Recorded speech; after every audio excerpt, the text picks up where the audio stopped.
Welcome back to the quiet apothecary. Take a slow breath, let your shoulders drop, and settle into wherever you happen to be resting tonight. There is nothing here that asks anything of you, and nowhere at all that you need to be. Tonight we do not open a herbal we can read. We open, instead, the one book in all the world that has kept its own quiet counsel for 600 years and shows no sign whatever of changing its mind. It is a book of plants, or it appears to be a book of plants, drawn page after page in soft faded color, and yet not one of those plants has ever been matched, with any certainty, to a single living thing that grows on the earth. It is written from the first page to the last in a flowing, patient, unhurried hand, and yet no living person, in all the years since it came to light, has ever managed to read a single true word of it. We know it now, most of us, by the name of the man who found it, the Voynich Manuscript. I want to say, right at the outset, so that you can let go of it entirely, that we are not here tonight to solve this book. A great many clever and hopeful people have tried to solve it over a great many years, and we will meet a number of them before the night is out and speak of them kindly, because they deserve it. But you and I are not joining that long procession this evening. We are only going to turn the pages, slowly, one at a time, by candlelight, in no hurry at all, the way you might turn the pages of any strange and beautiful old book that had come into your hands late at night, with the whole quiet house asleep around you. There is, I promise, no need to remember any of this. Let your attention come and go exactly as it pleases. If your eyes close somewhere among the impossible plants, or the little green pools, or the slow parade of scholars who gave their lives to a book that never once answered them, that is entirely as it should be. The book has waited 600 years already. It will keep its secrets just as well, whether you are awake to wonder at them or not. So, let us light the candle and open the cover and begin, as everything to do with this book must begin, with the plain and curious object itself. The Voynich Manuscript is not, to look at, a very grand thing.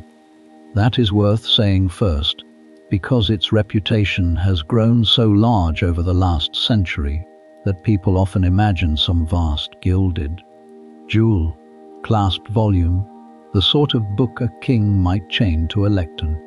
It is nothing of the kind. It is a modest book, small enough to hold comfortably in two hands, a little over 9 inches tall, and perhaps 6 across, about the size of a hardback novel you might carry in a coat pocket. Its pages are vellum, which is to say fine calfskin, scraped and stretched and smoothed by hand until it was thin and supple enough to take ink, the ordinary writing surface of its age. There are a little over 200 pages surviving, bound together between plain covers, and by the honest evidence of the folios themselves, a handful of pages have gone missing somewhere across the centuries, so that the book we hold tonight is very slightly less than whole. Everything about the object, held in the hand, speaks of ordinary careful use rather than treasure. The vellum has the soft, faintly uneven feel that old calfskin takes on, warm to the touch in a way that paper never is. The corners of the most turned pages are worn round and a little dark, exactly as the corners of any well-loved book grow worn, from centuries of thumbs finding the same places. Here and there the ink has bitten a little into the skin, and in a few spots it has faded to a pale ghost of itself, and in others it stands as crisp and dark as the day the quill laid it down. The colors, Where the drawings are painted are the gentle earthen colors of a medieval workshop, soft blues and greens, dull reds, ochres and browns, all of them settled now into the muted, dusty register that pigments take on after so very long. To leaf through such a book, were you ever given the rare privilege, would be a slow and quiet sensory thing. The pages have weight and give, unlike the crisp snap of paper, turning with a soft, heavy, faintly reluctant motion, each one settling against the last with a whisper rather than a rustle. The whole volume gives off the low, dry, not unpleasant scent that very old parchment holds, a smell of dust and time, and something faintly animal still, 6 centuries on. It is a book you feel as much as see, a thing of skin and iron and earth, made entirely from the materials of its own age, and holding it, or imagining holding it, you are put in mind less of a puzzle to be solved than of a living thing grown very old, a book that has simply endured, patiently, through everything the long years could bring against it, and is here still, warm and worn, and whole in the hand. Let us turn now to where this book lives today, and to the quiet room in which it rests. For the last 100 years and a little more, the manuscript has belonged to Yale University, in the state of Connecticut, and it is kept there in the Voynich Rare Book and Manuscript Library, a building that is itself worth a moment's picturing before we open the book any further. The Voynich has no ordinary windows.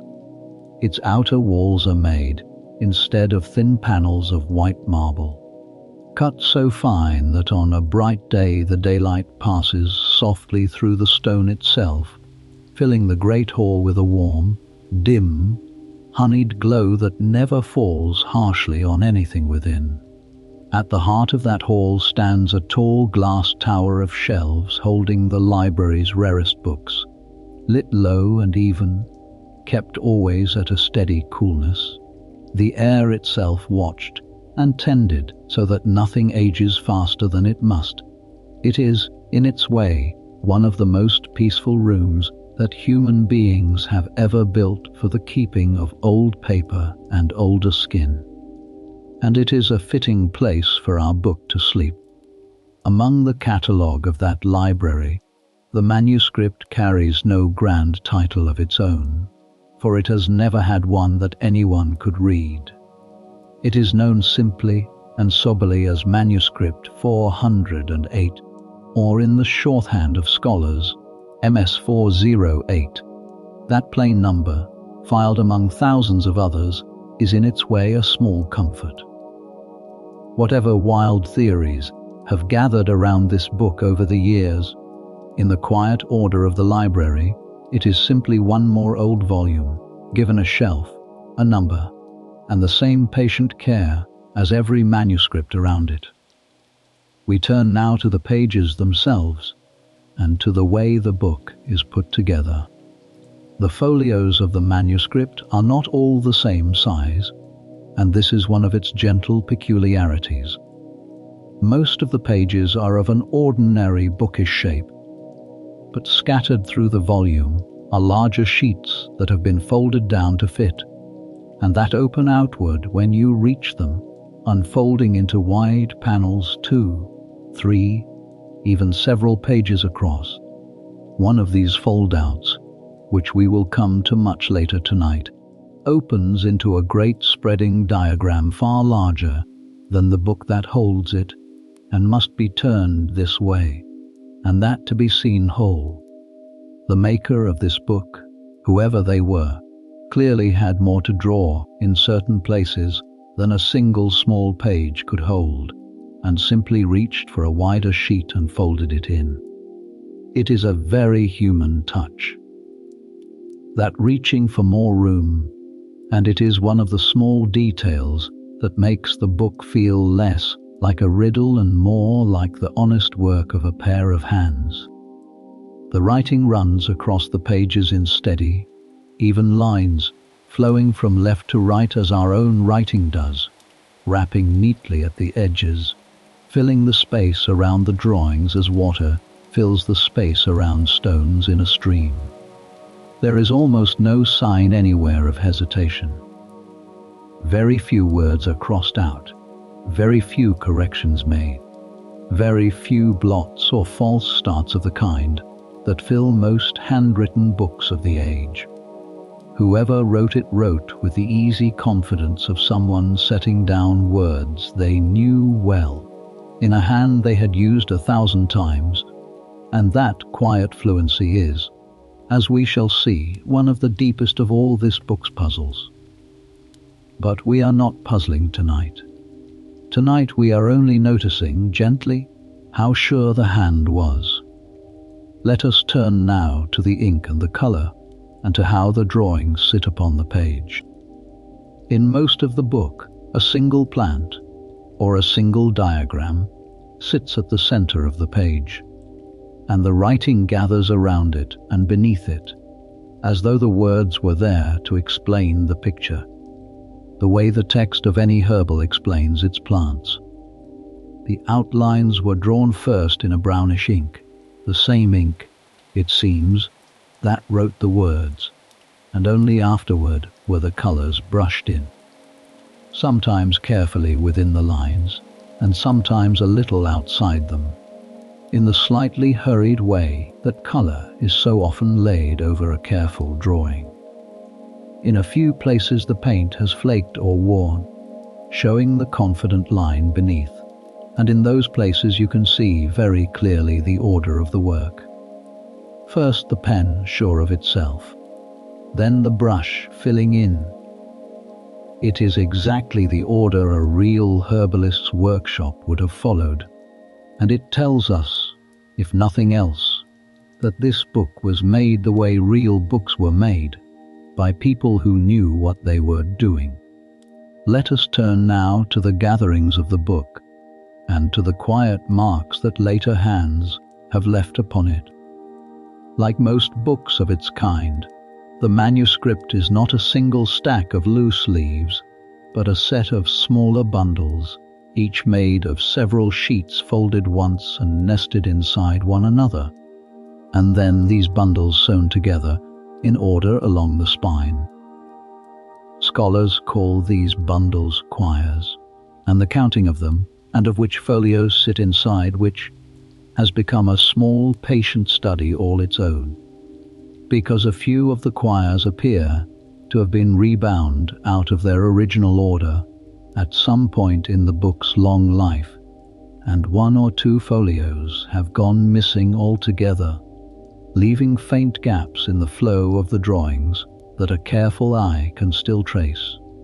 Someone, long after the book was made, went through and wrote small page numbers in the upper corners in an ordinary later hand, plain everyday numerals that we can read perfectly well, and there is something quietly touching in that. The sight of a familiar readable number sitting in the corner of a page, whose every other mark defies us entirely. Whoever numbered the pages could no more read the book than we can. They simply wanted to keep it in order, and so they counted, corner by corner, the way anyone would. There is one more thing to notice about the object before we begin, at last, to turn its pages in earnest, and it is perhaps the strangest thing of all, precisely because it is so ordinary. This book, for all its mystery, was clearly made to be used. It is the right size to hold and consult. Its most important pages are worn from handling. Its foldouts open to be studied. Its plants are arranged one to a page, the way a working herbal arranges its plants, so that a reader can find what they need. Everything about the object says that someone, once, sat with this book across their knees and turned to it for something, again and again, over years, the way you or I might turn to a favorite reference on a winter evening. We simply have no idea, now, what it was they were finding there, and that, perhaps, is the gentlest possible place to begin. Not with the wildest theories, which will come in their own good time, but with the plain fact of a worn and well-used book, made by careful hands, kept safe for 600 years, resting now in a cool marble room, waiting patiently to be turned. Let us keep turning. Let us turn now to the man who found it, and gave it without ever meaning to, the name it still carries. The book is called the Voynich Manuscript, after Wilfrid Voynich, who came into possession of it in the early part of the last century, in the year 1912. He was, by any measure, an interesting man to have found so strange a book, for his own life had already been a long and unlikely one before ever he opened its covers. He had been born in the middle of the 1800s in the lands that were then part of the Russian Empire, in what is now Poland and Lithuania, and as a young man he had fallen in with the revolutionary movements of his day, been arrested for his part in them, and been sent away in punishment to Siberia. From that far exile he made, over months and across enormous distances, an escape so improbable that it reads more like an adventure story than a life, working his way at last across the world to the city of London, arriving, so the tale goes, with little more than the clothes he stood in. In London he remade himself entirely, and the trade he chose was the buying and selling of old and rare books. It suited him. He had a scholar's eye and a survivor's patience, and he learned the business well enough to become, in time, one of the most respected antiquarian booksellers in Europe, a man who could walk into a crumbling library and know at a glance which forgotten volume on a high shelf was worth more than all the rest of the room together. He traveled constantly in search of such things, into the old religious houses and private collections of Italy and Spain and beyond, and he had, by his middle years, handled a great many remarkable books. He was not a man easily astonished by an old manuscript. He had seen thousands. Let us turn now to the villa on the hill, and to the chest of books that waited there. The story of how the manuscript came to him has been told many times, and the outline of it is this. In the year 1912, Voynich was in Italy, and he came to a place called the Villa Mondragon, a great old house standing among the hills of Frascati, not far from Rome, which in those days served as a college run by the Jesuit order. The Jesuits, quietly and privately, were selling off a number of old books from their collections, needing money, as institutions with long histories now and then do, and preferring to sell to a single discreet buyer, rather than to make any public sale of it. Voynich was exactly such a buyer, trusted and known, and he was shown the books that were available. Most of them, we may imagine, were the ordinary sort of thing such a collection holds, worthy and dull. And then, among them, wrapped away in an old chest, he found this. By his own account, he knew at once that he had found something out of the common run. Here was a thick book on vellum, plainly very old, filled cover to cover with drawings of plants he could not name and diagrams he could not follow, and written throughout in a script that he, who could read a dozen tongues and puzzle out a dozen more, had never in his life set eyes upon. For a man whose whole trade was the recognizing of books, to hold a book he could not even begin to place must have been a strange and quickening feeling, and he bought it, along with a number of others, and carried it away with him. He would spend a great deal of the rest of his life trying to understand what it was he had bought. There is a small detail of that discovery that is worth pausing over, because it tells us something about the kind of man he was. The books offered for sale at the villa were, it seems, a mixed lot, the ordinary remainders of a long, settled collection, and a lesser dealer, working quickly, might easily have passed the strange volume over as a curiosity of no clear worth, unreadable and therefore unsellable. Voynich did the opposite.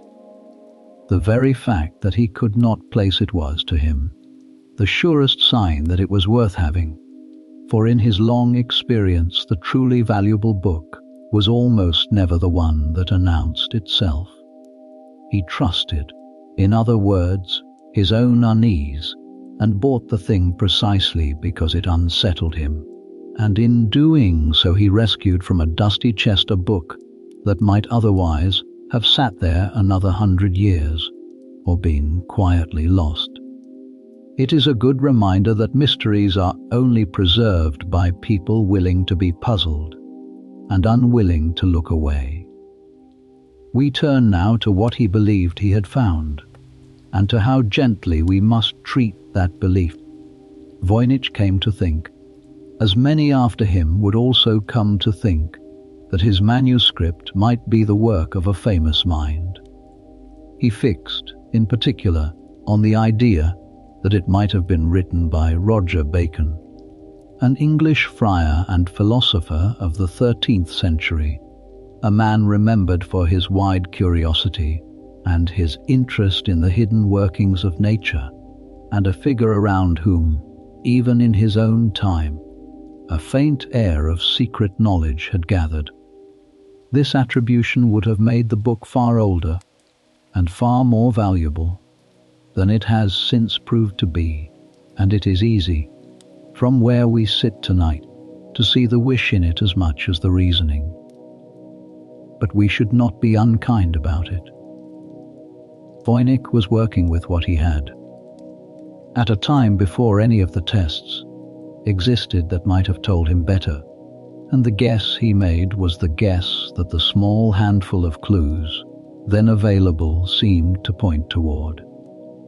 He believed it sincerely, and he defended it for the rest of his days.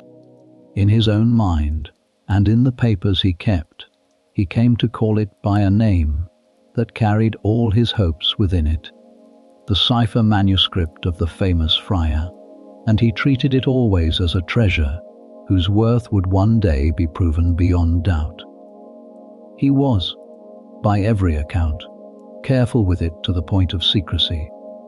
He did not simply put it up for sale, nor pass it freely about. Instead, he had photographic copies made of its pages, and it was these copies, rather than the precious original, that he shared with the small number of scholars he trusted to help him puzzle it out. The book itself he kept close, guarded, brought out only rarely, aware that he held something the world had never seen the like of, and unwilling to risk it or to cheapen it by too much display. This blend of pride and caution followed the manuscript through all the years it stayed in his keeping, and it lent the book, in his lifetime, an air of guarded intrigue that has never entirely left it since. He devoted himself, in the years that followed, to placing the book, tracing where he could the faint marks of its earlier owners, corresponding with scholars, showing it to anyone he thought might help. He did not, in his lifetime, succeed in reading a word of it, nor in proving who had made it, and he died with the mystery entirely intact. But he had, at least, brought the book out of the old chest and into the light, and set it down before the world, and given it, whether he wished to or not, the name by which we still call it. There are worse things to leave behind than a genuine mystery, carefully preserved, handed forward for others to wonder at. Let us turn, before we leave him, to the woman who kept the book after he was gone, for she is easily forgotten and ought not to be. Voynich's wife was a remarkable person in her own right, a writer named Ethel, who under the name she wrote by had produced, some years before, a novel that had found an enormous readership in parts of the world, a passionate book about revolution and sacrifice that would go on to sell in numbers her husband's rare volumes never could. She was clever, independent, and entirely his equal, and when he died, the strange manuscript passed into her keeping, and she guarded it carefully for many years more, in no hurry to sell so unusual a thing to just anyone. It was through her, and through the trusted friend to whom she in turn left it, that the book eventually found its way across the ocean and into the safe cool keeping of the library where it rests today. The book has been fortunate all through its long life in the hands that have held it. We will follow those hands further back before the night is over. For now it is enough to know that it was loved and kept and never lost, and that the man who gave it his name did the world the quiet service of not letting so strange a book slip away, unnoticed into the dark. Let us turn now to the question of the book's true age, and to the quiet, patient science that at last gave us an answer. For most of the last century, no one could say with any certainty how old the manuscript really was. Voynich had believed it might reach back to the 13th century and the hand of Roger Bacon. Others thought it younger, a work of the 1500s perhaps, or later still. A few, in their frustration, wondered aloud whether it might not be old at all, whether the whole thing might be a clever modern forgery, cooked up by some cunning hand to fool the scholars and part a wealthy collector from his money. This last suspicion hung about the book for a long time, and it is easy to understand why. A book that no one can read, that matches nothing else on earth, does rather invite the thought that perhaps there is nothing there to read, that perhaps the joke is on all of us. For decades there was simply no way to settle it. Let us turn now to the calfskin itself and to what it remembers. The answer, when it came not from the writing, but from the skin the writing sat upon. Every living thing, while it lives, takes into itself a faint, steady trace of a particular kind of carbon that drifts down through the air. And while the creature breathes and eats, it keeps that trace topped up, level and fresh. When the creature dies, that topping up stops, and from that moment the trace begins, very slowly and very reliably, to fade, halving itself over a span of years so long and so regular that it makes, in effect, a quiet clock. Measure how much of the trace remains, and you can count backward to the year the creature died. The calf whose skin became these pages died, of course, at the moment its skin was taken, which is to say very close to the moment the book was made. So the skin itself, if only it could be read in this different way, held the date all along. This quiet clock in living things is one of the great gifts that the science of the last century made to the study of the past. It cannot be hurried, and it cannot be argued with, and it does not care in the least what anyone hopes to find. It simply counts, atom by faded atom, the years since a thing last drew breath, and it counts the same for a king's bones as for a beggar's, for a holy relic as for a scrap of old leather. Applied to a book, it dates not the writing, but the animal whose skin became the page, which is very nearly the same thing, since parchment was almost always used fresh, rather than hoarded for generations. And its answer, once given, stands outside all the wishful reasoning that had swirled around the manuscript for so long, a plain hard fact laid down at last beneath a century of speculation. In the year 2009, a small team of scientists at the University of Arizona, in the dry warmth of the American Southwest, were given leave to do exactly this. They took 4 slender samples from the edges of 4 different pages, slivers of vellum so small that the book itself was hardly the poorer for their taking, and they measured, with great care, how much of that faint carbon trace remained. The samples agreed with one another, closely and reassuringly, and the answer they gave was this.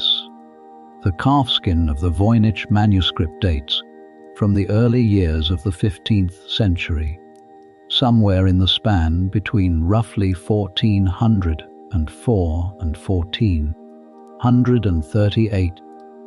The book was made, in other words, around 600 years ago, in the first decades of the 1400s, a generation or two before the printing press would begin to change the world of books forever.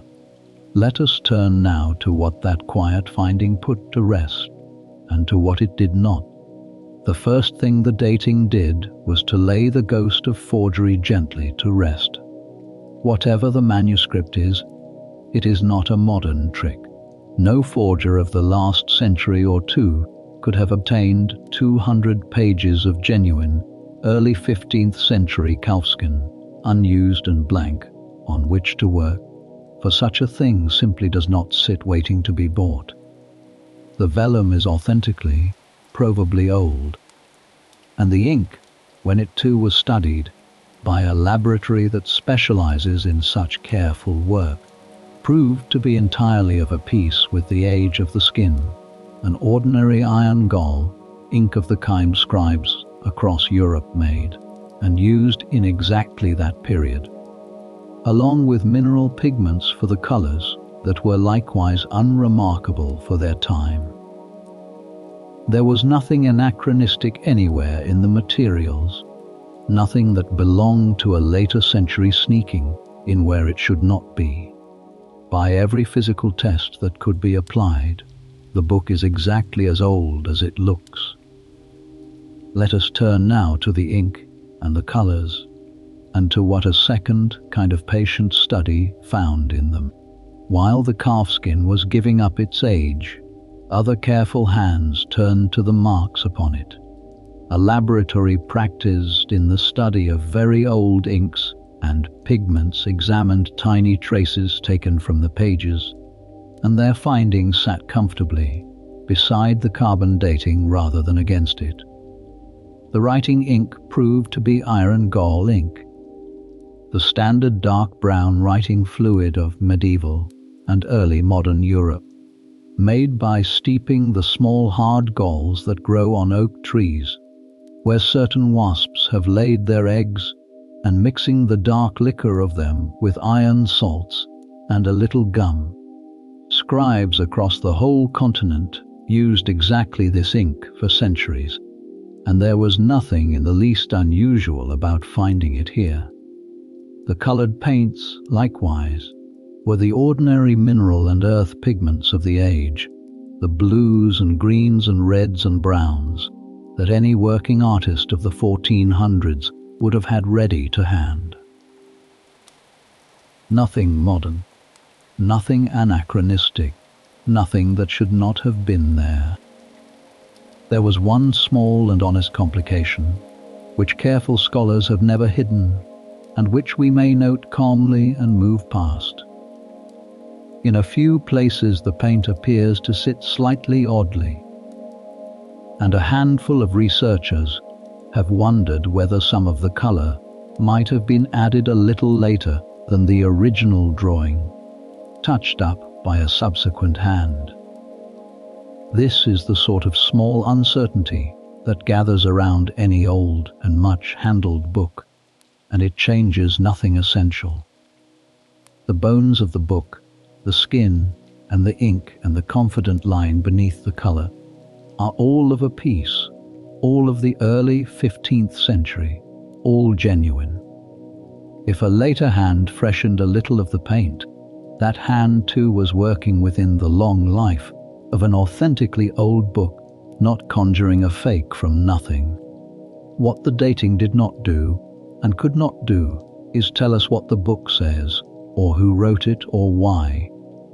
Here we must be careful and honest in the way this book always demands.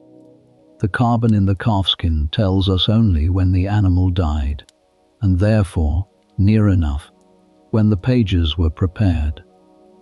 It does not, strictly speaking, prove that the writing was laid down at that same moment, though every other sign, the style of the hand, the nature of the ink, the way the paint sits on the skin, points strongly to the writing being contemporary with the vellum rather than added long after. Nor does the early date rule out the possibility, which some careful scholars still hold open, that the book might be an elaborate confection made in its own time, a piece of beautiful nonsense produced 600 years ago to impress or to deceive some hopeful buyer of that age. The dating narrows the mystery. It does not dissolve it. It simply moves the whole question firmly back into the 15th century and closes, once and for all, the tempting escape route of dismissing the book as a recent fake. It is worth pausing, too, on the world into which this book was born, simply to place it. The early 1400s were a time of great scribal industry across Europe, the last long flowering of the handwritten book before the printing press arrived to change everything. In monasteries and workshops and private studies, learned men and a few learned women were copying, compiling, and composing books of every kind, herbals and calendars and books of secrets, astrological tables and recipes and treatises on the hidden sympathies between the stars and the plants and the parts of the body. A book that gathered plants and stars and figures and recipes all between two covers would not have seemed strange in its shape to anyone of that age. It was a very natural sort of book to make, only its script sets it apart, and its script, so far as anyone has ever been able to tell, sets it apart from every other book that age produced. And there is, I think, a real comfort in that as we settle in for the night. Whatever else is uncertain, we now know that we are holding, or picturing ourselves holding, a genuinely old thing. Some hand, 600 years gone, prepared this skin, mixed this ink, drew these plants, and wrote these words on purpose, meaning something by it, in the reign of kings whose own names have half faded from memory.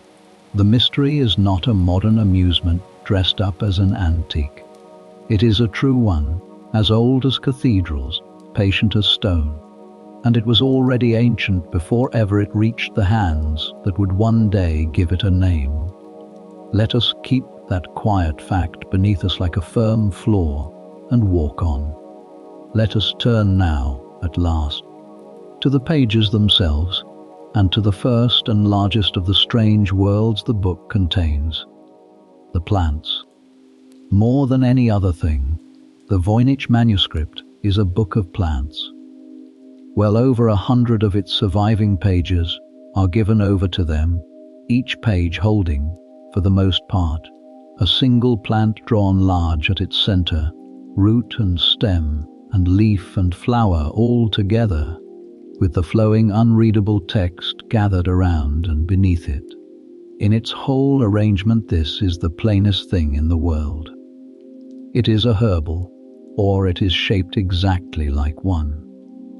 Herbals were among the most common and useful books of the medieval and early modern age.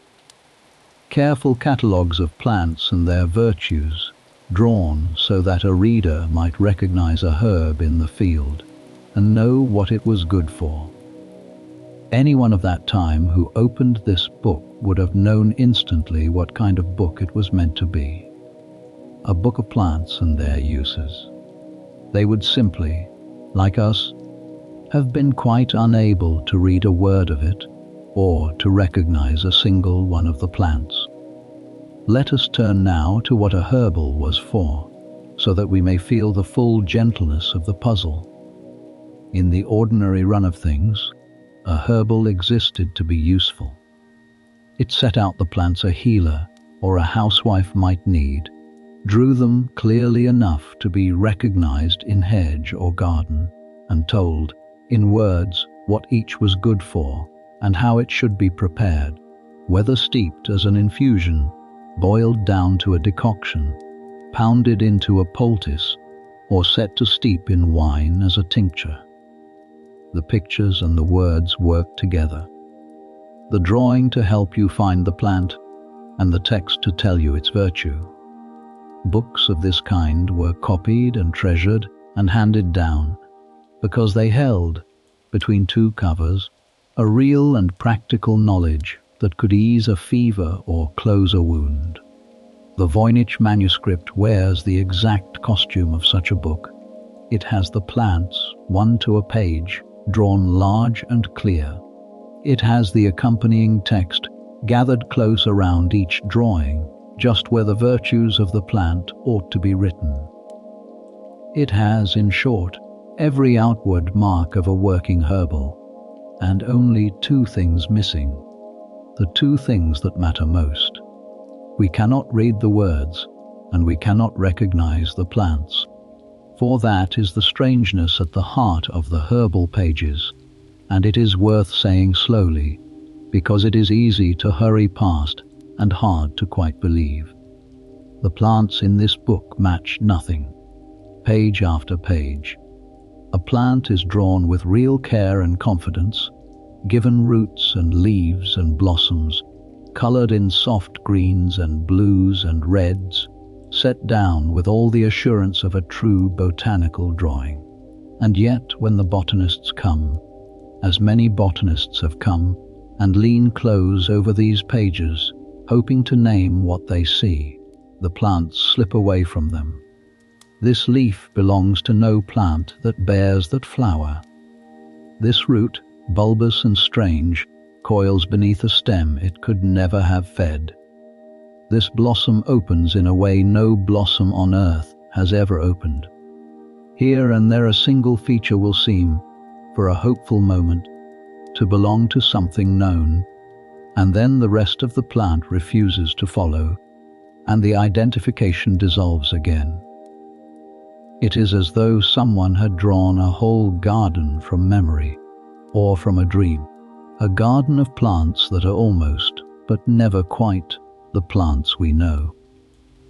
Let us turn now to the scale of this green mystery, for the herbal is no small corner of the book, but very nearly its heart. The plant pages are the largest single part of the whole manuscript, filling the greater share of its first long stretch, plant after plant after plant, so that anyone leafing through from the beginning spends a great while in this impossible garden before ever reaching the stars or the pools or the recipes. Each plant is drawn in the manner of a proper herbal, with its root shown bare beneath the soil, line, pulled up and displayed, exactly as real herbals drew their plants, so that a gatherer might know the root as well as the leaf. Since so much medicine lay in the digging, the convention is entirely ordinary, only the plants are not. Page upon page, the familiar honest layout of the working herbal, root below and leaf and flower above, is filled with growing things that no gardener ever gathered, a whole long catalogue of a flora that exists nowhere but here. It is the sheer patient abundance of them, more than any single strange shape, that gives the herbal its dream-like weight, the sense of an entire green world set down in full and closed to us entirely. Let us turn now to how these impossible plants are put together, for there is a pattern in their strangeness. Scholars who have studied the herbal pages closely have noticed that many of the plants seem to be composites, made by joining parts that do not belong together. The root of one kind of plant will be drawn beneath the leaves of another, and topped with the flower of a third, the whole assembled into a single confident drawing as though it were one true growing thing. Some of the roots are especially odd, swollen into knots and bulbs and forked shapes, and a number of them have been thought, by imaginative readers over the years, to resemble other things entirely: an animal, a shape, a small hidden figure, though such resemblances are the kind the eye is only too willing to find, and we should not lean on them too hard. The leaves are often broad and simple, the flowers frequently drawn as clusters of small round blooms, and color is used freely, and sometimes surprisingly: blue where we might expect green, red where we might expect white. The overall impression is of a plant kingdom running parallel to our own, obeying its own quiet rules, familiar in its general shape and utterly foreign in its every particular. There is a particular pleasure and a particular strangeness in simply letting the eye travel across a few of these pages without demanding anything of them. On one, a tall plant rises from a fat, twisted root, its stem crowned with a spray of little star-shaped flowers in faded blue, its leaves long and toothed like nothing quite nameable.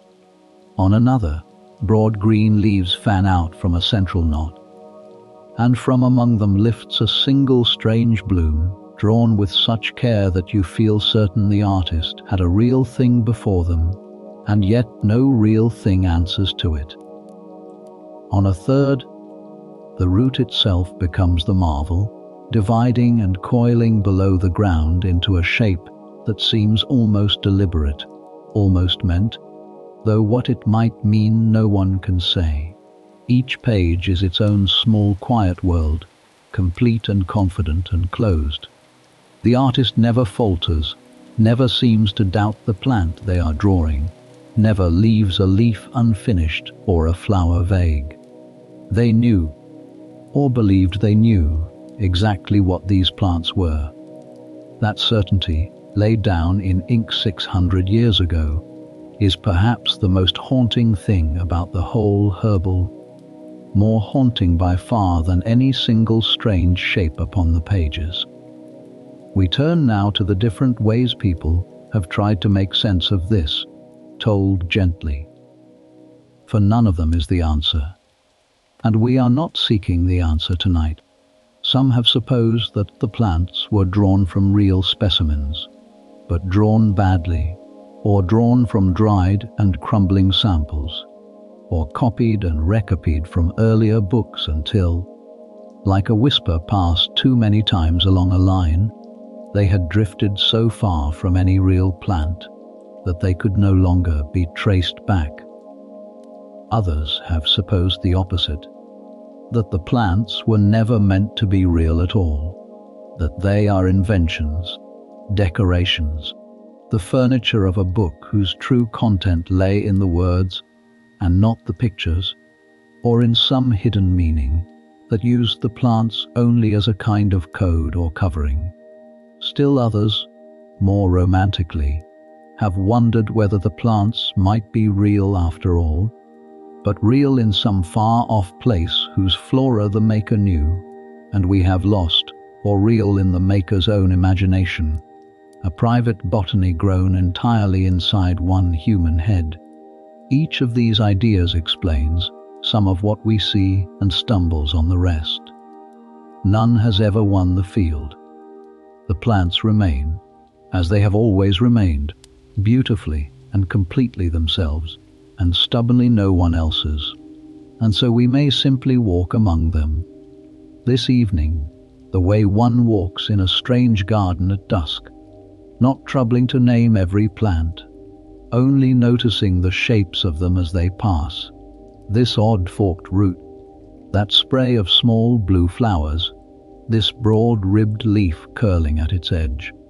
There is no gardener here to question, no label to read, no use recorded that we can decipher. There is only the garden itself, drawn 600 years ago by a hand that seems to have known exactly what it was drawing and has told no one since. Let the impossible plants drift past you as you rest. Not one of them will ask to be identified, and not one of them will mind in the least that we cannot manage it. Let us turn now to a gentler corner of the herbal, to the small handful of plants that have, over the years, come tantalizingly close to being named. Not every plant in the book is wholly impossible. A few of them tease the eye with a flicker of the familiar, a leaf that seems to belong to something known, a flower shaped almost like a flower we could put a name to. And over the long century of study, these few have drawn the hopeful again and again, the way a half-remembered face draws the mind back to it. On one early page, a plant floats with rounded leaves and a habit that many have thought resembles a water lily, one of the pond plants of Europe, and for a moment the identification feels almost secure before the rest of the drawing gently declines to cooperate. On other pages, a leaf shaped like a certain garden herb or a flower clustered like a certain wildflower will beckon a botanist closer, only to slip away again when the whole plant is considered. These near misses are, in their way, more haunting than the outright impossibilities, because they seem to promise that the book is readable after all, that, with just a little more patience, the whole garden might resolve into plants we know. That promise has been kept by no one. Let us turn now to the most famous of all these hopeful guesses, and to the quiet trouble it ran into. In the middle years of the last century, in the 1940s, a botanist named Hugh O'Neill studied the plant drawings and announced that he believed he could recognize two of them. One, he thought, was a sunflower, and the other a kind of pepper plant, a capsicum. It was a reasonable sounding claim from a trained eye, and it would have been a small triumph, except for one difficulty that O'Neill himself saw at once and stated honestly. Both the sunflower and the capsicum are plants of the Americas. They were entirely unknown in Europe until after the voyages that first carried Europeans across the ocean and back, in the years around 1492 and after. If the Voynich Manuscript truly contained a drawing of a sunflower, then the book could not have been made before those voyages, and must date from the 1500s at the earliest. For a time this idea took hold, and many supposed the book to be a work of the later 16th century, made after the New World had begun to send its plants back across the sea. We turn now to how the Calfskin quietly settled that particular question. The trouble, of course, is the one we have already met tonight. When at last the vellum was tested and gave its patient answer of the early 1400s, the whole New World theory found itself standing on ground that had dissolved beneath it. The book was made, the skin insists, generations before any sunflower or pepper plant had ever been seen in Europe. And so the drawings O'Neill studied cannot, whatever they resemble, be true portraits of those American plants, for the artist who drew them had never seen and could never have seen such things. The resemblance, if it is there at all, must be a coincidence of shape, one of those accidents by which an imagined plant happens to fall near a real one it could not have known. It is a small, tidy lesson in how carefully these plants must be treated. A drawing that looks exactly like a sunflower in a book demonstrably older than any European sunflower is not a sunflower. It only reminds us how ready the eye is to name what it recognizes, and how easily that readiness can lead even a careful scholar astray. There is a quiet lesson in the sunflower affair that reaches beyond the book itself, and it is worth carrying with us. A resemblance, however striking, is not a proof. The eye is a generous and hopeful organ, forever finding faces in the fire and shapes in the clouds, and it will gladly hand the mind a match where none truly exists. The sunflower looked like a sunflower, and honest people believed it, and reordered the whole history of the book around it, and were wrong, not through any foolishness, but through the ordinary human eagerness to recognize. It is exactly this eagerness that the manuscript plays upon at every turn, offering the eye just enough familiarity to spark a hope, and never quite enough to confirm it. To walk among these plants wisely, one must hold the eye's eager matches lightly, ready to set each one down again the moment the rest of the drawing declines to agree. We need not hold anything so tightly tonight, of course, for we are matching nothing and proving nothing. But it is a gentle reminder of how easily wonder can tip into certainty, and how much is gained by letting it stay wonder instead. Let us turn now to a more recent set of hopeful readings, offered gently and never quite accepted. In our own century, a scholar of language named Stephen Bax took up the book from a different direction, rather than trying to read it all at once. He tried to do what those who first cracked ancient scripts had done, to find a few short words he might anchor with confidence. Names of things pictured on the page, and work outward from there. Besides certain plants and certain star signs, he proposed tentative readings, suggesting that one word might spell the name of a familiar herb, juniper perhaps, or coriander, or the black, seeded plant the old writers called by various names, and that one of the star medallions might carry a form of the name we give to the constellation of the bull. He was careful and modest about it, presenting these not as a solution, but as a small foothold, a handful of possible words from which, he hoped, others might climb further. The wider community of scholars considered his readings with interest and, for the most part, remained unpersuaded. The footholds did not bear the weight that would be needed to climb the whole cliff. But he had at least tried the honest way, the patient way, and he had not claimed more than he could show. Let us turn now to a few of the other plants that have quietly tempted their students over the years, for the sunflower and the juniper are far from the only ones. Across the long history of study, almost every plant in the book has been proposed by someone at some time as this or that known herb. One page has been thought a form of the little wild pansy the old country people called heartsease, its rounded petals faintly answering to the flower. Another has been read as a fern, or a kind of thistle, or a bindweed climbing a support.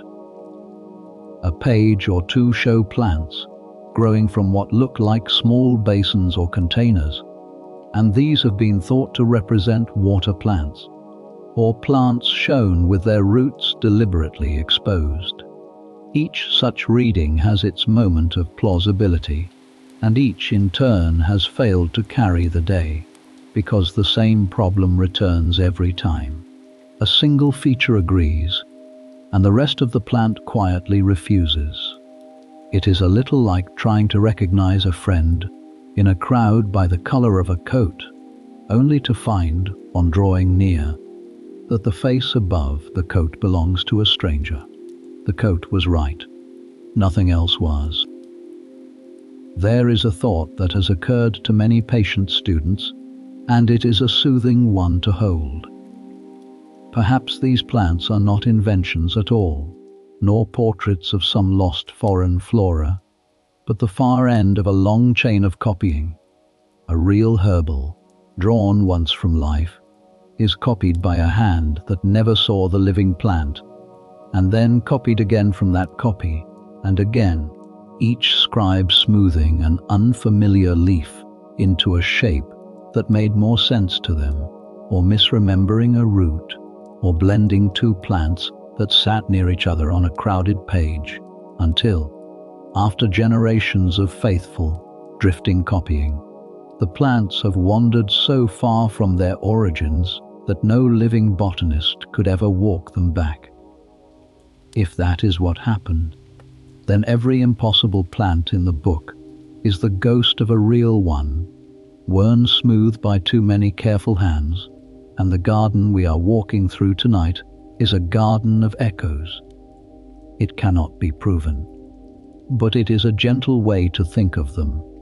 We turn now to why these near readings never quite hold, and to the quiet discipline the book demands. There is a reason the book resists even its most careful readers, and it is worth understanding, because it explains why the near misses stay near misses. To be confident that a word means juniper, you would want to find that same word appearing beside other junipers, and only beside junipers, and behaving in the surrounding text the way a plant name ought to behave. But the plants cannot be independently identified, so there is no fixed point to check a reading against, and the text cannot be independently read, so there is no grammar to test a word within. Each clue can only be confirmed by other clues that are themselves unconfirmed, and the whole structure floats ungrounded, however cleverly it is built. This is the deep frustration of the manuscript, and also, if we are honest, part of its strange charm. It offers just enough familiarity to invite a guess, and never quite enough to reward one. It is a book that leans toward you as if to whisper, and then says nothing. It is worth adding, quietly, that the wish to identify the plants has never really been about the plants alone. If even one of them could be named beyond doubt, then the word written beside it would gain a meaning, and that single anchored meaning might, in time, be worked outward into the words around it, and so become the loose thread by which the whole book might at last be unraveled. This is why the plants have drawn so much patient attention, far more than mere botany would explain. They are the most promising door in the whole locked house, the place where picture and text sit closest together, where a known image might yet unlock an unknown word. That the door has never opened, despite a century of gentle and determined pushing, is a large part of why the book remains sealed. But we need not push against it tonight. We may simply admire the carving on the door and let it stay shut. Let us turn, before we leave the plants, to the small comfort in all of this, as the candle burns lower. There is no shame in any of these hopeful guesses, and we should not smile at the guesses. Every one of them looked at these pages with genuine attention and a genuine wish to understand, which is a kind of respect the book fully deserves. The botanist who saw a sunflower, the linguist who saw a juniper, the countless quiet readers who have seen, in one root or another, some shape that seemed to mean something, All of them were doing the most natural thing in the world, which is to seek the familiar in the strange, and to hope. That the book declines their hopes over and over is not a cruelty. It is only its nature. Some plants almost match. None of them quite does. And so the garden stays as it has always stayed, half familiar and wholly its own. And we may leave it now without regret, having named nothing, and lost nothing, and troubled it not at all. Let us turn now to a different corner of the book, quieter and stranger, still in its own domestic way, where the plants are no longer whole, but broken gently into their useful parts, and set beside the vessels that were made to hold them. Toward the latter reaches of the manuscript, the drawings change their character. The whole plants of the herbal give way to fragments of plants, a root here, a spray of leaves there, a single flowering stem, each drawn small and set out in neat rows down the page, several to a leaf, rather than one grand specimen filling the center. And beside these plant parts, mingled among them along the same rows, appear drawings of containers, small jars and pots and flasks, drawn with the same confident hand, ranged like objects on a shelf. It is of all the sections of the book, the one that looks most immediately like the working world of a real apothecary, a shelf of ingredients paired with the vessels that would keep them. Exactly the sort of page a practicing healer might turn to when reaching for a remedy. There is a quiet relationship between this section and the great herbal that came before it, and noticing it is one of the small pleasures of turning these pages. In the herbal, each plant was shown whole and living, root and stem and leaf and flower all together, as it might be found growing. Here, near the back of the book, the plants return in a different guise. No longer whole but reduced to the useful part alone, the piece a healer would actually cut, dig, dry, and store. It is as though the book moves across its length from the field to the shelf, from the plant as it grows to the plant as it is kept, from knowing a herb to using it.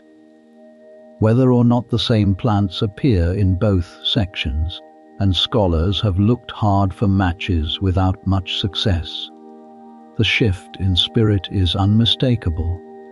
The book seems to carry its reader from the garden gate all the way to the still-room cupboard, and these pages of pots and jars are the cupboard itself, the place where the living green of the herbal has been gathered in, prepared, and set by for the year ahead.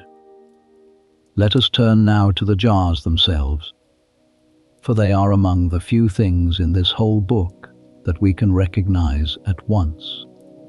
The vessels drawn in these pages are not fanciful. They are, to the eye of anyone who has studied the pottery of the age, entirely familiar. Many of them take the shape the old potters called an albarello, a jar with a slightly wasted middle, straight or gently curving sides, made to stand in rows upon a shelf and to be gripped easily when lifted down. The classic drug jar of the medieval and Renaissance apothecary across southern Europe and beyond. Others are simple pots and bulbous flasks, some drawn as though glazed and decorated, some plain. They are painted in the book's soft blues and greens and golds, ornamented here and there with bands and patterns, and they sit in their rows with an air of unmistakable use. If nothing else in the manuscript can be placed, these jars can. They belong to a real world, the world of the still room and the apothecary shop, a world of shelved remedies and labeled pots, and their presence roots this strange book, however lightly, in the ordinary practice of healing. Let us turn now to the variety of these vessels, for the maker seems to have taken real delight in them. No two rows of jars are quite alike. Some are tall and slender, some squat and round-bellied, some drawn as though ribbed or fluted down their sides, some banded with stripes of color, some crowned with lids, and some left open at the mouth. A few have small feet or stands beneath them. A few swell out like flasks or gourds.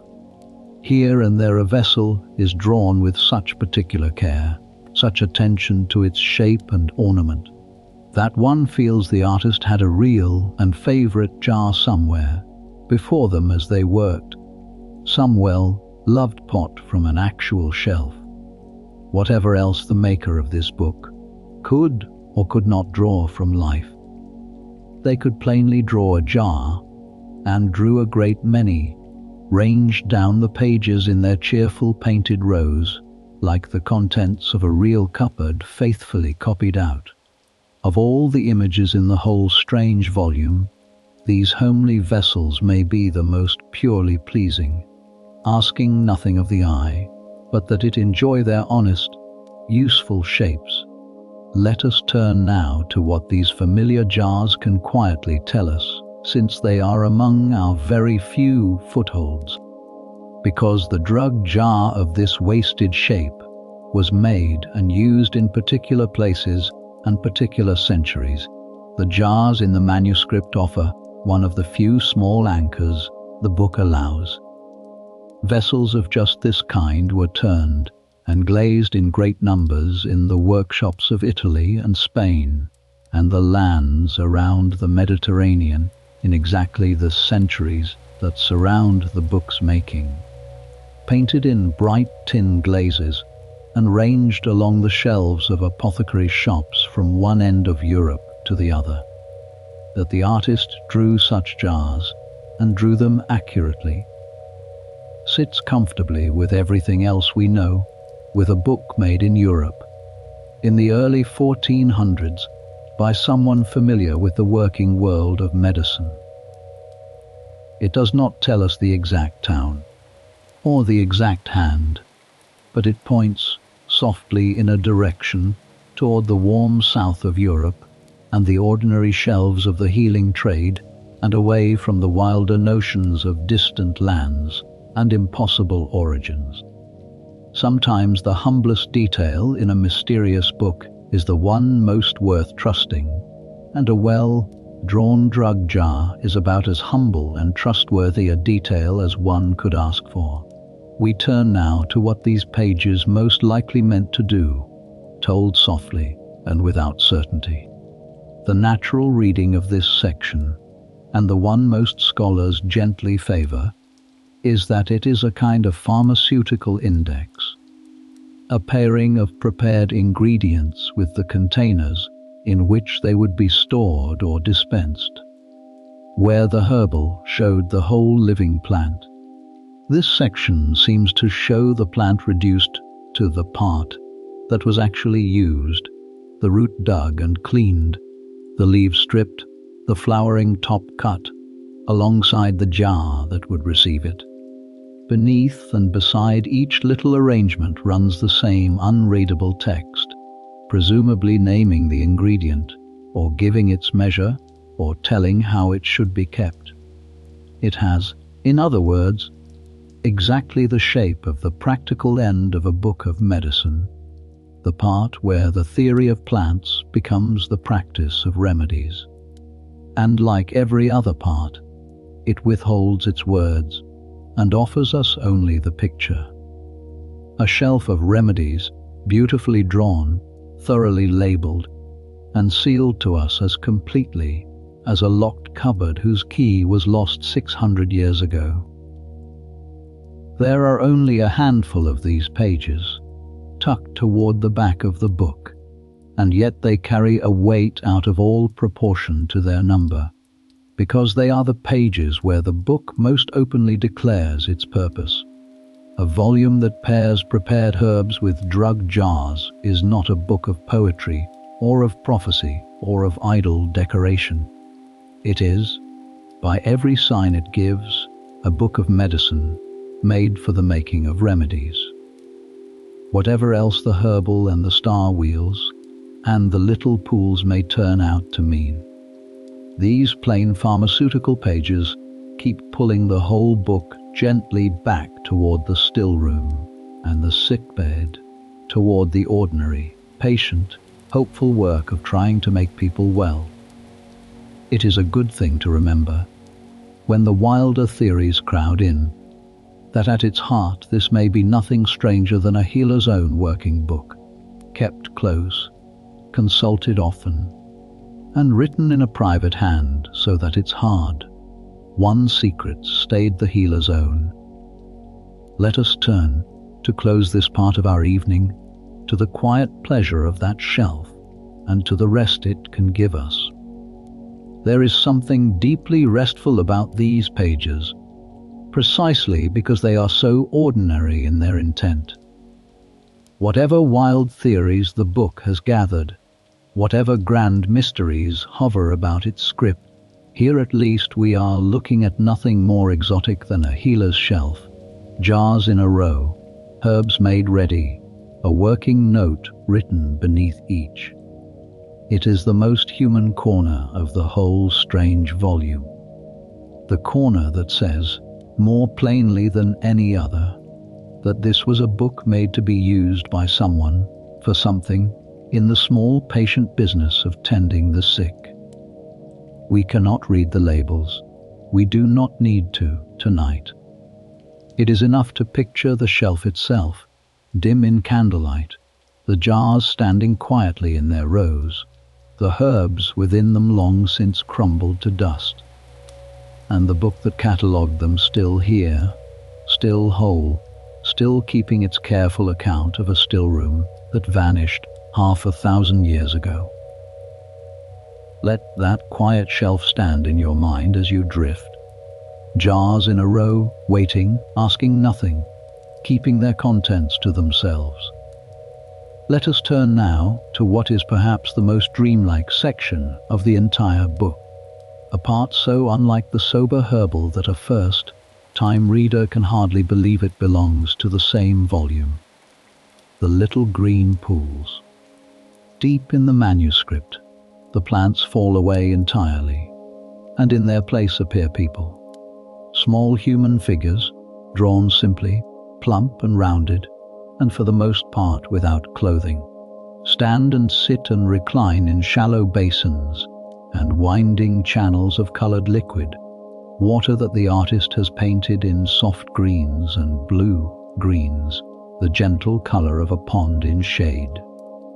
The figures are almost all women, drawn without any hint of shame or drama, going about whatever quiet business the pictures record with the untroubled ease of people at a bath. Some stand up to their waists in the green water. Some lie back in it. Some hold small objects, or wear little crowns or bands, or reach toward one another. There is nothing hurried or violent anywhere in these pages. They have the calm, faintly dreaming quality of figures glimpsed through steam, and the overall impression, more than anything, is of gentle, endless bathing. Let us turn now to the strange plumbing that connects them, for it is as odd as the figures themselves. The pools these little women stand in are not separate. They are joined, one to another, by an elaborate system of pipes and tubes and channels, drawn winding across and down the pages, so that the green liquid seems to flow from one basin into the next, through vessels that swell and narrow, branch and rejoin, in ways that call to mind now a set of pipes, now the roots of a plant, now the inner passages of some living body. Great looping tubes carry the water from pool to pool. Basins pour into basins. In some pages the whole arrangement curls around a central form, like the petals of a flower or the chambers of a shell. It is a world of gentle flow, of liquid moving quietly through hidden channels, and whatever it was meant to show, It was clearly meant to show movement, a continual soft circulation of the green water through the whole connected system. Let us turn now to the small particulars of these figures, for the eye finds a great deal to rest upon among them. Look a little longer, and the bathers begin to show their small individual touches. One wears a simple crown or circlet upon her head, and stands a little apart, as though she were of some higher rank among them, or stood for something the others did not. Another holds in her hand a small object, a ring perhaps, or a spindle, or a little wand, drawn too faintly now to name with confidence. Some of the figures are gathered together in busy crowds, filling a single pool almost to its brim, while others stand alone in a basin of their own, quite solitary in their patch of green water.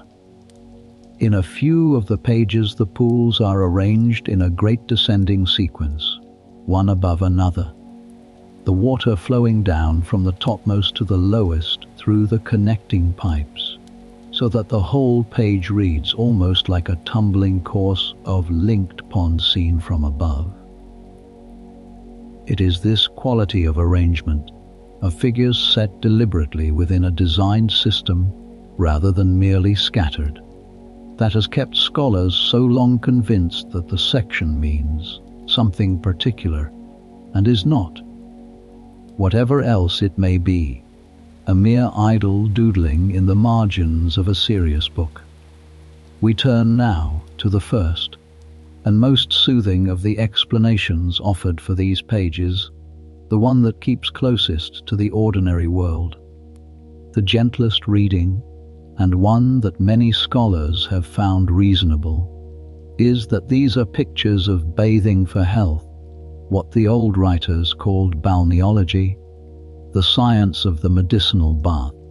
Bathing at natural springs and built baths was a genuine and much valued part of medicine for centuries, all across Europe. People traveled to famous waters to soak away their aches, to treat their skin, to strengthen a weak constitution, and whole books were written on which waters cured which complaints, and how long one ought to bathe. If the little pools are baths of this kind, then the figures are simply patients taking the waters, and the winding pipes are the channels that carried the healing water from its source through the various pools, exactly the sort of arrangement a real bathing house might have. Read this way. The section is of a piece with the rest of the book, another chapter in a work of medicine, turning from the herbs one might swallow to the waters in which one might soak. Let us turn now to a second reading, quieter and more inward, that sees not baths but bodies. Others, looking at the same pages, have seen something more anatomical in the winding tubes and connected vessels, and have wondered whether the section might concern the body itself, and in particular the mysteries of women's bodies, of conception and childbearing, matters that were of the deepest concern to medieval medicine and were often surrounded by their own careful, half-hidden lore. In this reading the figures are not bathers, but a kind of living diagram, and the flowing channels are the inner passages of the body, drawn in the veiled and symbolic way that such delicate subjects were often drawn in an age that did not speak of them plainly. It is impossible to know whether this is right. The figures are drawn too simply, and the whole thing too strangely, to settle the matter. But it is a tender thought that these pages might be an old and gentle attempt to picture the beginning of life itself, made by someone who cared enough about it to fill page after careful page. We turn now to a third reading, stranger and more shadowy, that sees not water at all, but the work of the alchemist. There is a further tradition of interpretation that looks at the swelling vessels and the flowing liquid and sees the apparatus of alchemy, the old and secretive art of transformation, with its flasks and alembics and its long, slow processes of distilling and combining and purifying. In this reading, the green pools are not baths and not bodies, but vessels of transmutation. And the little figures are not patients but symbols, personifications of the substances and spirits that the alchemist believed moved through the work. Alchemy loved exactly this kind of veiled picture, this cloaking of its ideas in strange and dreamlike imagery, so that the uninitiated would see only nonsense while the adept read a hidden meaning. If that is what these pages are, then they were never meant to be plainly understood at all, and their strangeness is not a puzzle, but a deliberate veil. It is again impossible to prove, but it would fit a book that seems, in so many ways, to have wished to keep itself to itself. Let us turn now to why none of these readings has ever won, and to the peace there is in that. As with the plants, so with the pools. Each explanation catches something true and stumbles on the rest. The bathing reading explains the water and the ease of the figures, but not the strange anatomy of the pipes. The bodily reading explains the winding channels, but not the crowns and the objects and the sheer number of untroubled bathers.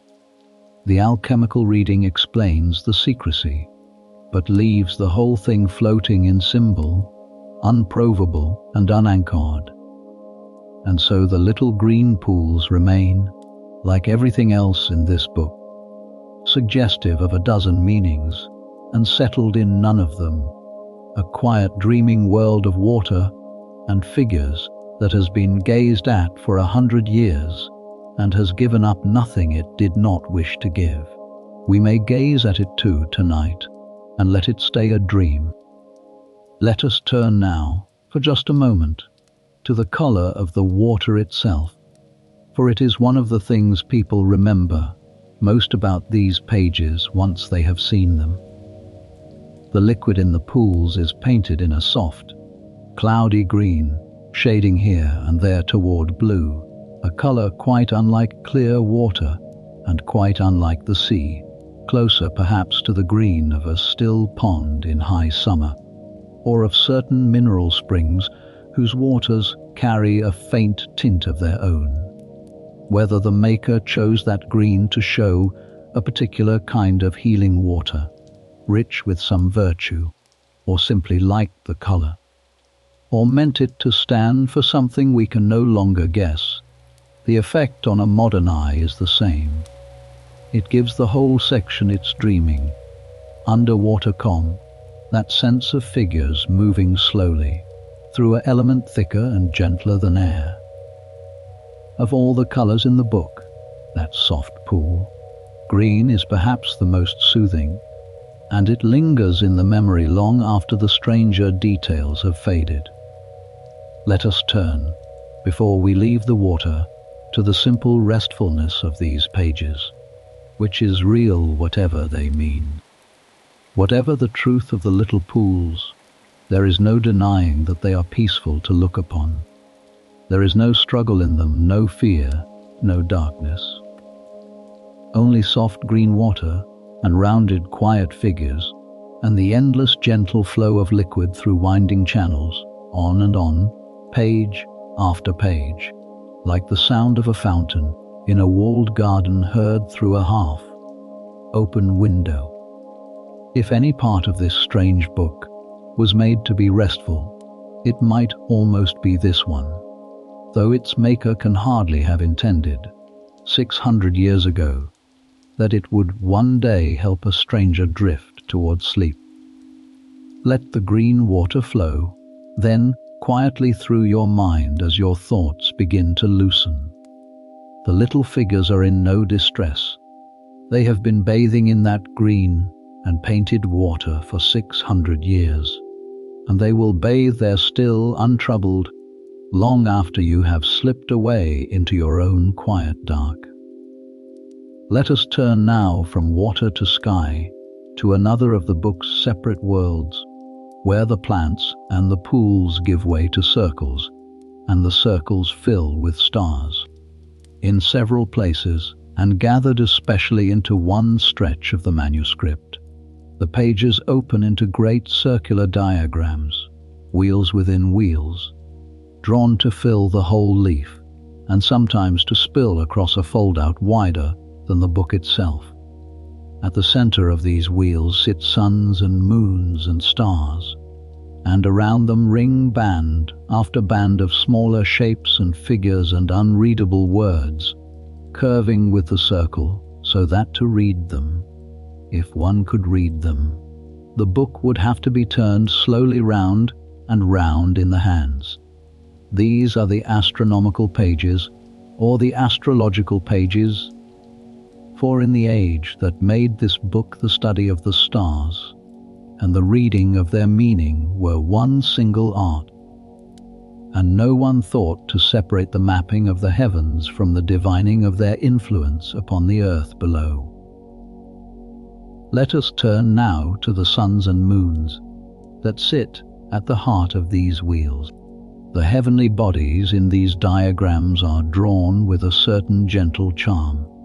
The sun is often given a face round and calm, with rays spreading out around it in a soft golden fringe.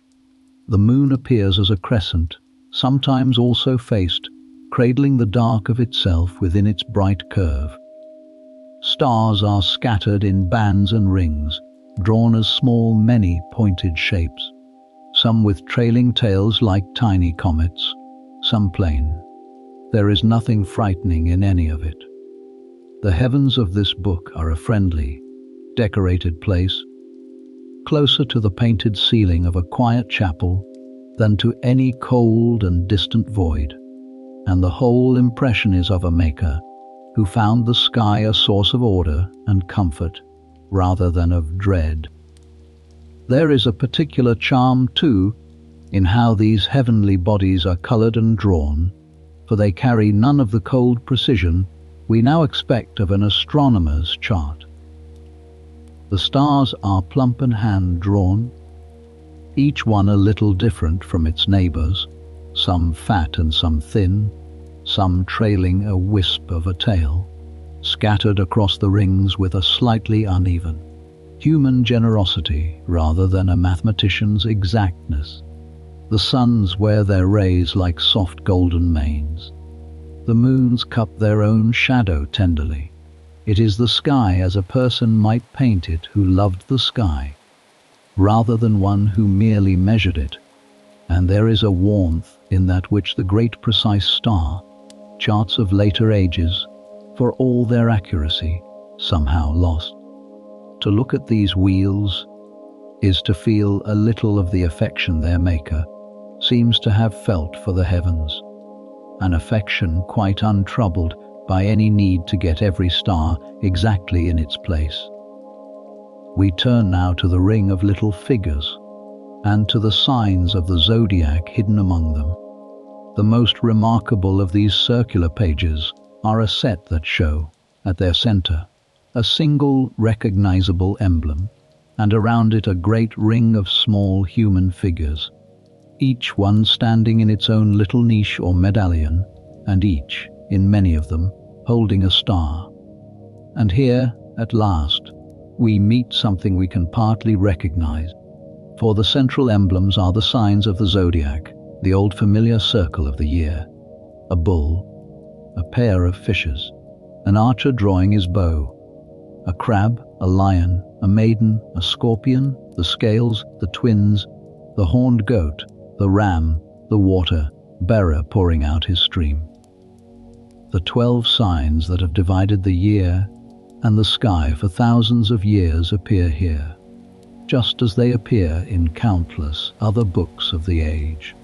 And to come upon them, after so many pages of the wholly strange, is like hearing a familiar tune played on an unfamiliar instrument.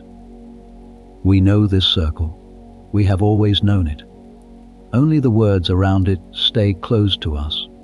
Let us turn now to the great ring of little figures that surrounds each sign, and to the quiet counting hidden within it. Around each central zodiac emblem runs a ring, and often two rings of small figures, each in its own medallion, each holding out a single star, as though presenting it to be counted. When patient students have counted them, the numbers have seemed rarely to be idle.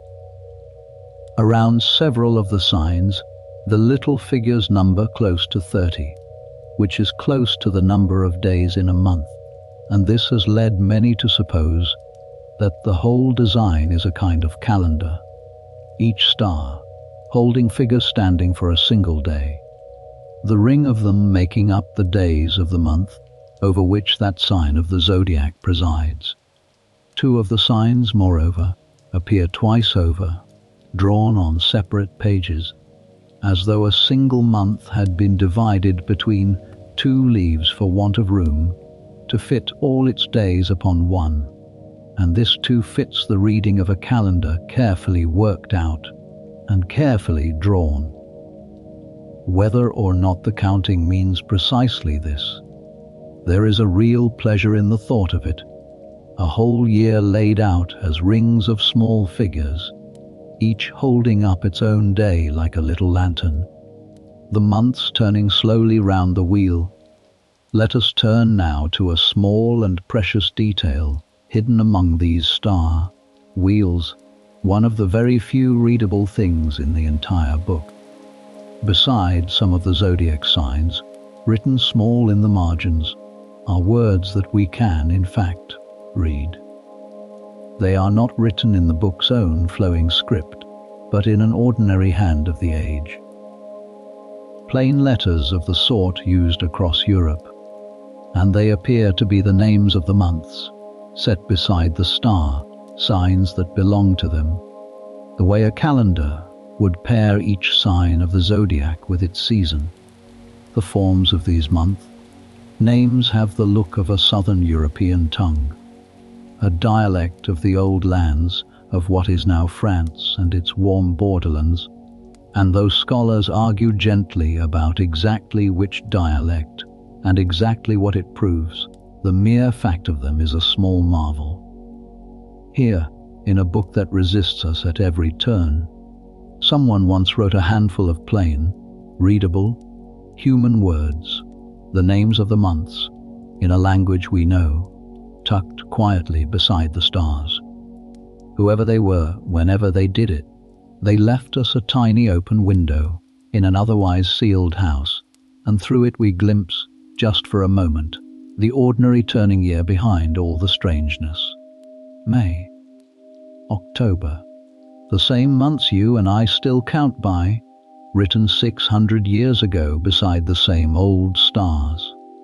Let us turn now, briefly, to how these star wheels sit within the book, for they are not crowded into a single corner, but scattered with a certain care. Some of the circular diagrams stand alone on their own pages, filling the leaf entirely. Others are gathered together, and a few, like the zodiac medallions, run in a connected sequence, sign following sign as the year follows itself. One or two of the wheels are drawn upon fold-out sheets of their own, opening a little wider than the ordinary page to make room for all their rings, though none approaches the Great Nine, part fold-out we will come to shortly.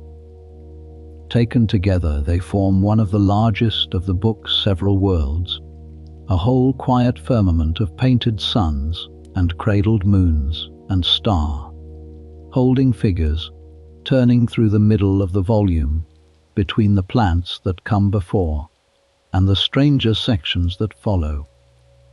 However little we can read of them, they give the book a sky, and a book with a sky feels somehow more whole, more like a small complete cosmos of its own, than one that keeps its gaze forever on the ground. Let us turn to close to what all this star-gazing was likely for, and to the calm it can lend us now. In the medicine of that age, the stars were not idle decoration. It was widely held that the heavens governed the body, that each sign of the zodiac ruled its own part of a person, and its own herbs, and its own good and ill hours, and that a wise healer chose the moment to gather a plant, or to treat a patient with one eye always on the sky. A book of medicine that gave over whole pages to the wheels of the zodiac was doing nothing strange by the lights of its own time. It was simply completing itself, adding to the herbs and the remedies and the bathing waters the heavenly clock by which all of them were to be timed. We need not believe any of it to find it restful. There is an old and settling comfort in the thought of a universe so ordered, where every plant had its star and every hour its meaning, and a careful person, by watching the calm-faced sun and the cradling moon, might hope to move in quiet step with the whole turning heavens. Let that ordered, gentle sky wheel slowly above you now, sun and moon and scattered star, as your own small corner of the world goes dark. Let us turn now to the single largest and most ambitious page in the whole manuscript. A page so big that the maker could not fit it into the ordinary shape of the book at all, and had to fold a great wide sheet down to hide it among the smaller leaves, from which it opens, when you reach it, like a window thrown wide onto some place that may never have existed. This is the page that scholars often call the rosettes, or the Great Foldout, and to unfold it fully is to be met with one of the most curious drawings that survive from the whole medieval world. Spread across the wide sheet are 9 great circles, arranged in a grid of 3 by 3, each one large and richly filled with detail, and each one joined to its neighbors by causeways, bands, and channels that run between them like roads between cities, or pipes between vessels, or paths between the walled gardens of some vast and orderly estate. The eye does not quite know how to take it in. It is plainly a whole, a single great design meant to be seen together, and yet each of the 9 circles is a small world of its own, crowded with shapes and lines and tiny structures, so that one could spend a long, quiet hour wandering from circle to circle and never be sure one had seen it all. Let us turn now into the circles themselves and to the small marvels drawn within them. Each of the 9 rosettes has its own character. Some are filled with patterns that curl and radiate outward from their centers like the petals of a flower or the spokes of a wheel. Some hold what appear to be clusters of small cells, or scales, or stars, packed together in careful rings. And in one of them, most famously, there rise what look unmistakably like buildings, little towers and walls and battlements, drawn with narrow windows and pointed roofs, so that this one circle seems to hold a walled town or a castle seen from above, its towers crowned with the notched battlements that medieval builders raised along their walls. In the corners of the great sheet, where the circles do not reach, sit smaller round shapes that many have taken for suns, faced and rayed like the suns of the star, wheels, as though the whole design were lit from its 4 corners. Fine lines connect one thing to another all across the page, threading the 9 worlds together into a single, patient, unreadable scheme.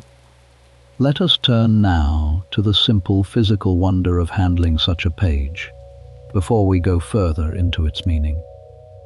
To open the Great Foldout, the reader must lift it from where it lies folded among the ordinary leaves, and unfold it once, and then again, and then again, until it spreads out far beyond the covers of the book on every side, a sheet several times the size of any other page in the volume. It cannot be taken in all at once, at a normal reading distance. One must lean back, or hold the book at arm's length, or turn it this way and that, following the design around its own great circle, so that the very act of looking at it becomes a slow and physical thing, a small unhurried ceremony of unfolding and turning. There is something fitting in that. The largest and most ambitious drawing in the book demands the most patience simply to see, and rewards the patience with the strange pleasure of watching a whole hidden world open outward from within the modest covers of an ordinary, seeming book. It is the closest the manuscript ever comes to a flourish, this one great spreading page, and even its flourish is quiet. We turn now to the little castle in the corner, and to the one faint clue it may hold. Of all the details in this vast page, the small towers of that one rosette have drawn the most attention, because their battlements are drawn in a particular shape. The notches along the top of the walls are not the plain square teeth of most fortifications, but a forked, swallowtail form, and battlements of exactly that swallowtail shape were favored in the centuries around the book's making, by builders in the north of Italy in particular. From this small and quiet detail, some scholars have gently argued that the maker of the book knew the architecture of northern Italy, and perhaps lived or traveled there, which would fit well enough with the southern jars and the southern month, names we have already met. It is the faintest of threads, a shape of stonework glimpsed in a drawing the size of a fingernail, and it would be foolish to hang too much upon it. But it is one more of those small, ordinary details that keep pulling this most extraordinary of books gently back toward the real and knowable world of 15th century Europe, and away from the wilder shores of speculation. Let us turn now to the writing that threads through the great page, for the foldout is not silent. In and around the 9 circles, along their rims and across their connecting causeways, runs the same flowing script as everywhere else in the book, labeling, naming, explaining, if only we could follow it. Words curl around the edges of the rosettes, so that the sheet must be turned to read them. Short strings of characters sit beside particular towers and shapes, for all the world like the names of places on a map or the captions on a diagram. If this page is indeed a map, then here are the names of its 9 places, written plainly along their borders. If it is a picture of the cosmos, then here are the names of its regions and spheres. And as with every other promising label in the whole book, we can see exactly where the answer ought to be written, gathered helpfully right beside the thing it describes, and we cannot read one word of it. The Great Foldout, for all its scale and ambition, keeps its counsel exactly as tightly as the smallest plant on the humblest page. Let us turn now to the great question of what the whole page was meant to be, told softly, for here as everywhere no one truly knows. The most natural first thought on unfolding so grand a design is that it is a map. 9 places, joined by roads, drawn as circles, because that is how the medieval imagination often drew a walled and gathered place, seen from a bird's great height. If it is a map, it might be a map of a real region. Its 9 circles, 9 real towns, its causeways, 9 real roads, and generations of hopeful readers have tried to lay it over this or that corner of the actual earth and find the fit. none has ever quite succeeded. Others have thought it no earthly map at all, but a map of the cosmos, a picture of the whole ordered world as the age imagined it, with its spheres and its regions and its flowing influences, the 9 circles standing for the 9 heavens or the parts of creation.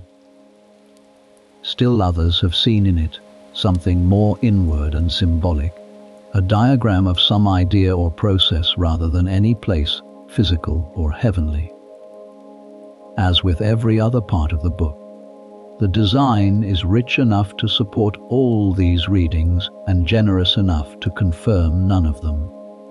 We turn now to the pleasure of simply wandering the great page, which needs no solution at all. Whatever it is, the foldout is a wonderful thing to let the eye roam across, precisely because it asks nothing of the roaming. You may travel from circle to circle along its little causeways, as though strolling from one walled garden to the next in some enormous, impossible estate, pausing at the town with its towers, drifting out toward the face suns in the corners, following a thread of fine lines wherever it happens to lead, and arriving nowhere in particular, and losing nothing by it. There is no destination mark, no place you are meant to reach, no route you are meant to take. It is a map of nowhere you could ever go, drawn 600 years ago by someone who seems to have held a whole world, real or dreamed, clearly in their mind, and set it down in circles and roads and towers for reasons entirely their own. Let it lie open before you now, this vast, quiet page, and let your tired mind wander its causeways as far as it likes, in the sure knowledge that there is no wrong turning and nowhere at all that you need to arrive. Let us turn, as this part of our evening draws gently to its close, to one last thought about the foldout, and then we will fold it softly away.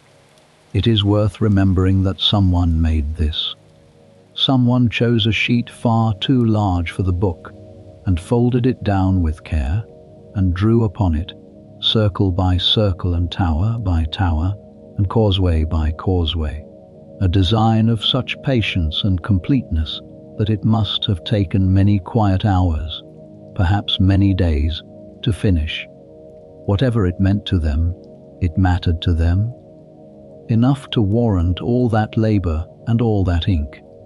We cannot share in the meaning, but we can share a little in the quiet of the making, the long absorbed hours of a hand moving steadily across a great sheet by the light of a candle, filling a private world with towers and roads that no one else would ever read.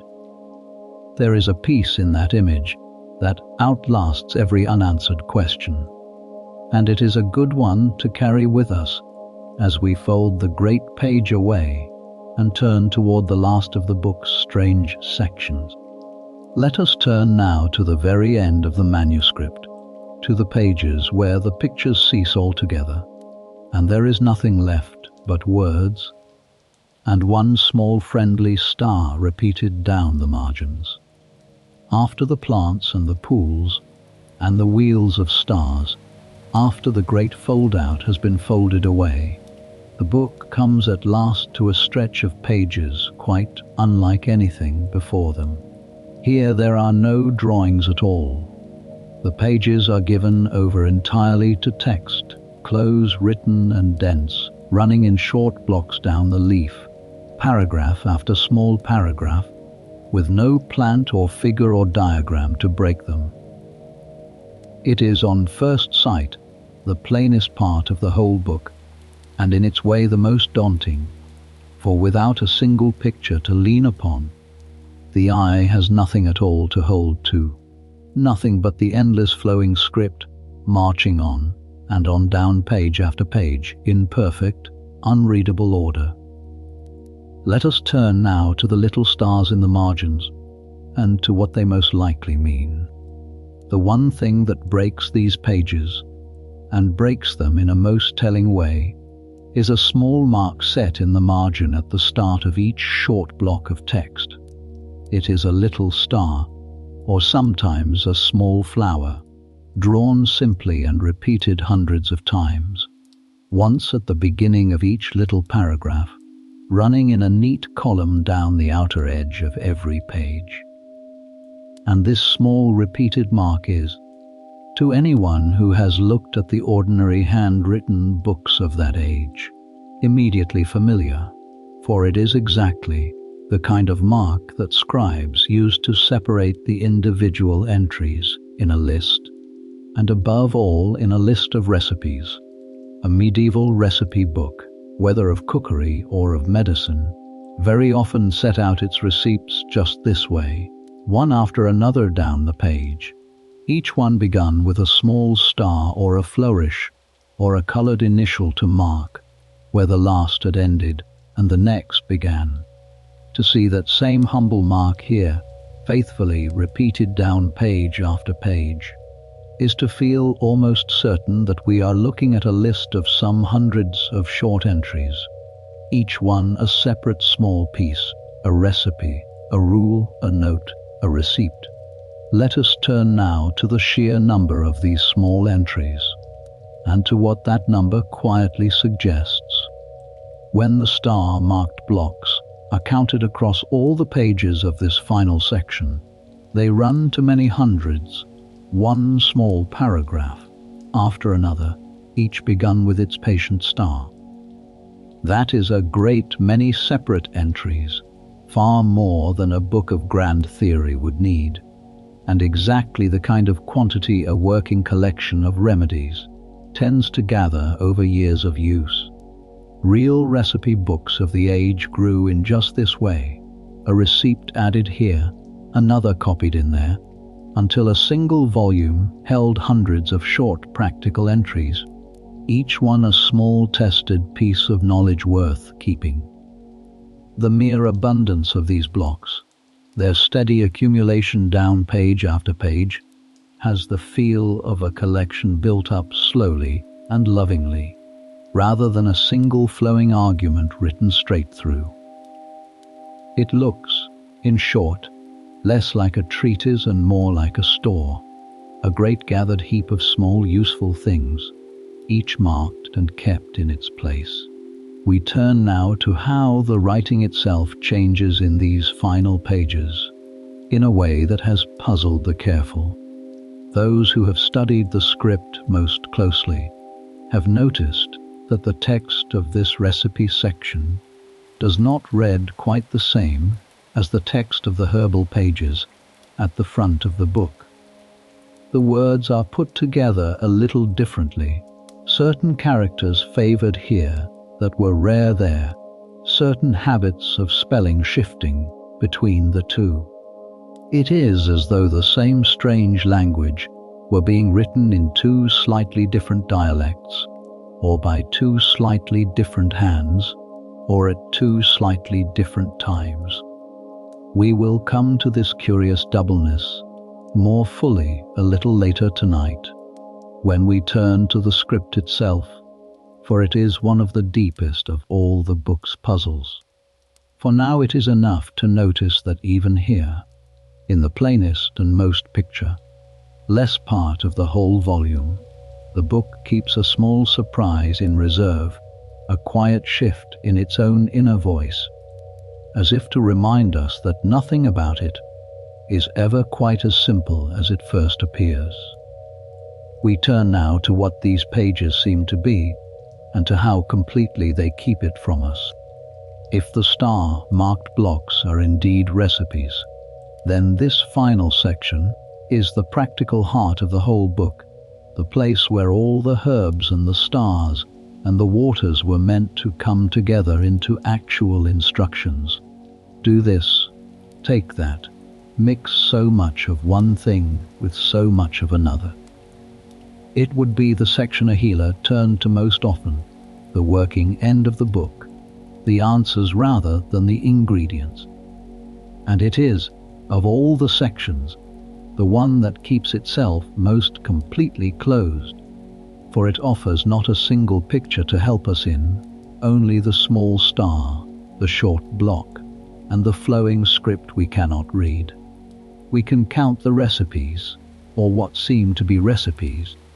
We can see how many there are, how long each runs, how they follow one upon another in their patient order.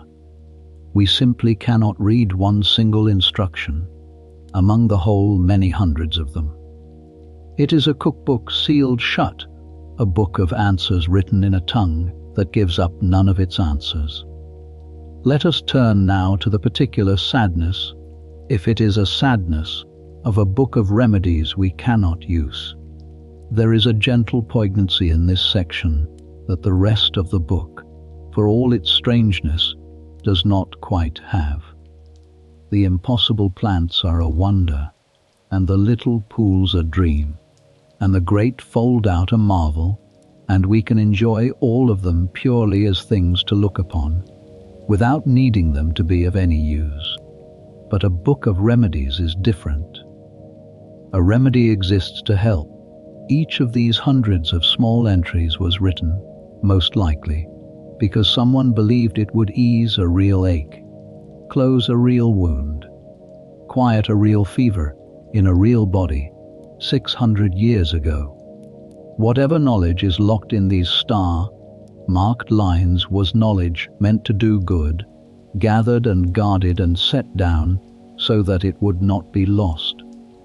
And it has been lost in every way that matters, not burned or torn or thrown away, but simply sealed inside a script no one can open, as complete and as useless to us as a full granary to which the key has crumbled.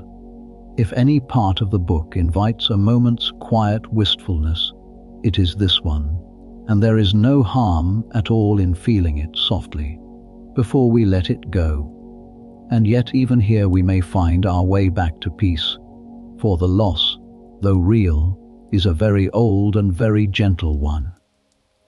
Whatever cures these pages hold, the people who needed them are long past all need, and the aches they were written to ease were eased or endured, and are ended now these many centuries. The remedies did their work, or failed to, in their own time, and that time is closed. What is left to us is not a duty to recover them, but only the quiet company of the book itself, still keeping its careful account of a healing wisdom that has done all the healing it will ever do. We need not mourn it. We may simply sit with it a while, this last plain stretch of pages, and let the small stars run on down the margins like a row of distant lamps in a village long since gone to sleep. Let us turn to close to the strange comfort of that little star, and then we will let these pages rest. There is something almost tender about that small repeated mark in the margin when you have sat with this book for a while. Everything else on these pages is closed to us, foreign, unreadable, 600 years locked. And yet there, down the edge of every page, is a plain little star that we understand perfectly, a mark that means in our world as in theirs, here begins a new thing, here is the next. It is a tiny familiar hand reaching across 6 centuries, a small shared piece of grammar between the maker of this book and ourselves, the one thing on the whole page that needs no deciphering at all. Whoever wrote these recipes, if recipes they are, wanted to keep them in order, and marked each one with a star so that the eye would not lose its place, exactly as we might.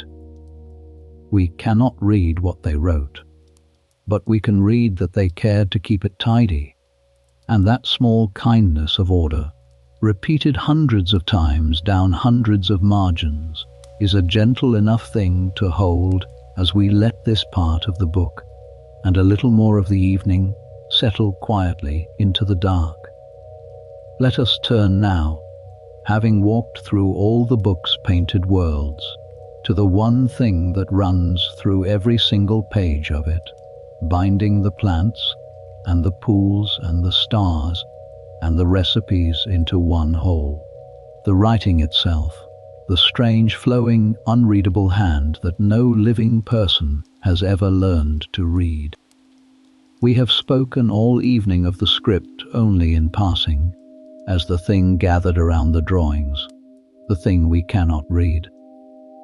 Now let us look at it directly, gently, the way you might finally turn your full attention to a familiar sound you have heard all night without quite listening to. The text of the Voynich Manuscript is written in an alphabet all its own, a set of perhaps 24 or so distinct characters, though scholars gently disagree about exactly how many, since some marks may be single letters and others may be pairs or flourishes. A few of these characters look faintly like the letters we know, or like the little shorthand marks that medieval scribes used to stand in for common word endings. Others look like nothing in any alphabet ever used by anyone, curling shapes and looping strokes that seem to belong only to this book and to no other document on earth. Let us turn now to the way the writing sits upon the page, for it tells us something quietly astonishing. The most remarkable thing about the script, and it is a thing worth dwelling on, is how easily it seems to have been written.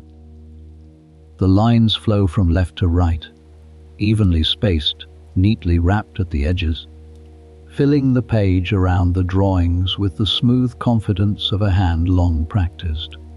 There are almost no corrections anywhere in the whole book, almost no crossings out, no blots of hesitation, no places where the writer seems to have paused, uncertain, and started again.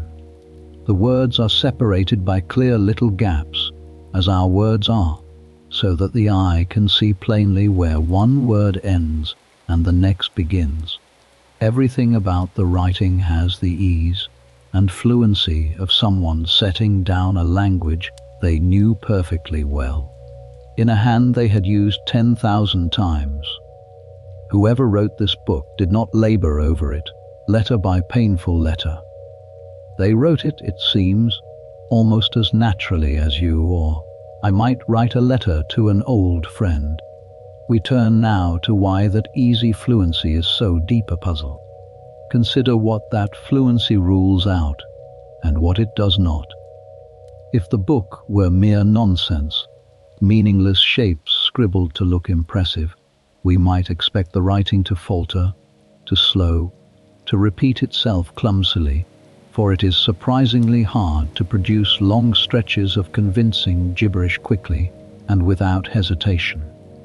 Yet the writing does not falter, it flows. And if the book were written in a known language, under a simple disguise, a familiar tongue with its letters merely swapped for these strange shapes, then in principle it ought to be readable once the swap was guessed, and after a century of the finest minds trying every swap they could imagine, it remains stubbornly closed.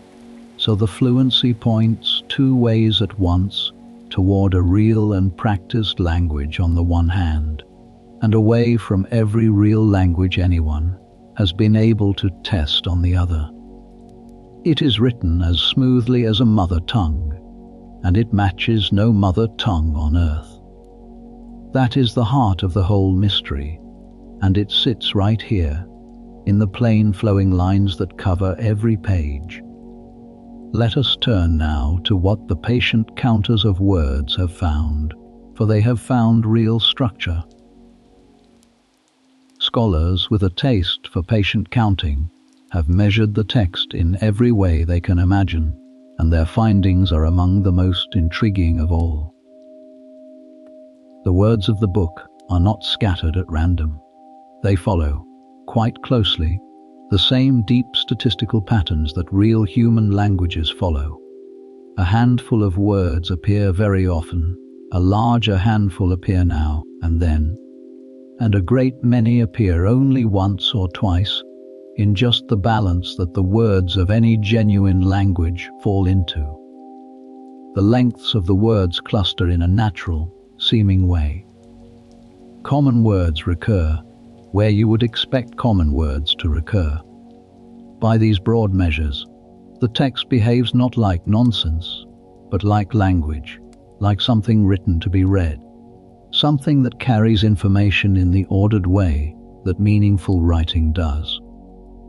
This is one of the strongest reasons that many careful students refuse to dismiss the book as an empty hoax. Whatever it is, its words seem to have been chosen by rules, and rules are the footprint of meaning.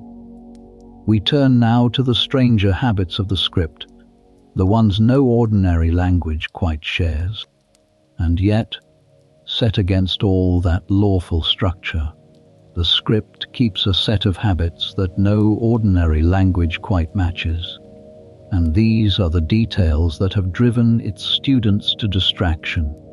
Certain characters appear almost only at the beginnings of words, and others almost only at the ends, as though each shape had its own fixed station and would sit nowhere else. Words very often differ from the words right beside them by only a single character, so that the text can seem to ripple, one word flowing into a near copy of itself, and then into another near copy, in a way real languages rarely do. Now and then the same word repeats itself 2 or even 3 times over in a row, which is a thing that happens only very seldom in natural speech or writing. The overall texture is oddly smooth and predictable in places, more regular than a real language usually is, as though the words were being generated by some quiet inner machinery with rules of its own. It is language-like, and it is not quite language. It obeys deep laws and breaks shallow ones. It is, in a word, itself, and like the plants and the pools. It resembles many things and matches none of them. Let us turn now to one of the most curious discoveries of all, the finding that the book may be written in more than one voice. In the 1970s, a student of the manuscript named Prescott Currier, a man who had spent his working life among codes and ciphers, made a discovery that has shaped every study since. Looking closely at the statistics of the writing, he found that the book did not speak with a single voice throughout. Some pages, he found, followed one set of habits, favoring certain characters and certain combinations, while other pages followed a noticeably different set, as though written in a slightly different dialect, or by a different hand, or under a different system. He called these the two languages of the book, and labeled them simply by letter, and later students have followed him, speaking of the two hands or the two systems that run through the manuscript, gathered differently across its various sections. Whether this means 2 scribes worked on the book, or one scribe who changed his manner partway through, or something stranger still, no one can say, but it deepens the mystery in a quiet and fascinating way. The book is not merely written in one unknown tongue. It appears to be written in 2. We turn now to what the script is not, for the absences are as telling as anything present. It is worth noticing, too, all the ordinary things the script does not have. There are no numbers written out that anyone can recognize, no dates, no page headings we can read, none of the little Latin phrases that so often creep into the margins of medieval books, no obvious punctuation beyond the plain gaps between words. There are no corrections in a second-hand puzzling over the first, no reader's notes scrawled alongside, of the kind that fill most old and used books, save for those few faint later editions we have already met. The book is, in its own script, almost eerily clean, almost sealed, as though it had passed through 6 centuries of hands, none of which could add so much as a readable word to it, because none of them, any more than we, could read it.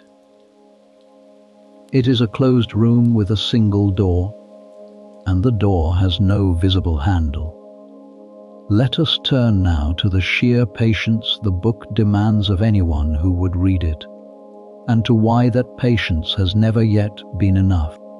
To read an unknown script with no translation, no bilingual key, no certain word to start from, is one of the hardest things a scholar can attempt, and it has been done, now and then, in the history of learning for other lost tongues. But those triumphs almost always had some foothold, a name repeated, a known language behind the strange letters, a stone that carried the same text in a tongue already understood. The Voynich Manuscript offers no such foothold. Its plants cannot be named, so its words cannot be anchored to them. Its language matches no known tongue, so its grammar cannot be guessed from a relative. Its script appears nowhere else, so it cannot be compared with any other document. Every door into it is locked, and every key that might fit one door can only be tested against the others, which are locked as well. It is not that the book is merely difficult, it is that it withholds so far, the one small certain thing from which all reading must begin. Let us turn, to close this part of our evening, to the strange beauty of the writing itself, whatever it hides. And yet, for all that it defeats us, the script is a lovely thing simply to look upon. Freed from the burden of reading it, the eye can rest on the writing as pure pattern, the even flow of the lines, the graceful curl of the recurring shapes, the small rhythm of the word gaps, the way the text pools softly around each drawing like water finding its level. It has the beauty of any fine handwriting, the quiet music of a practiced hand moving steadily across a page.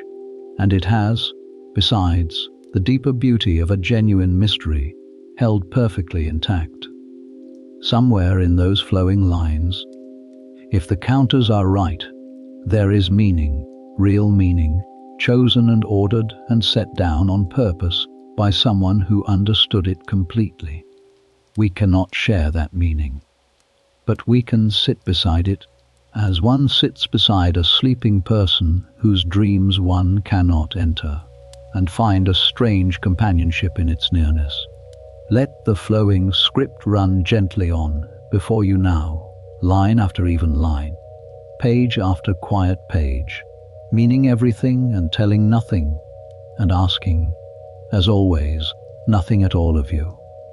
Let us turn now to the long and gentle procession of people who have tried, over the last 100 years and more, to make this closed book open, and who have, every one of them so far, come away without the key. We will not hurry through them, and we will not smile at them, for they were clever and hopeful and sincere, and they gave a great deal of themselves to a book that gave nothing back. The first of them, in a sense, was Voynich himself, who spent years trying to prove his book the work of Roger Bacon, and to read its secret hand, and who died with both hopes unfulfilled.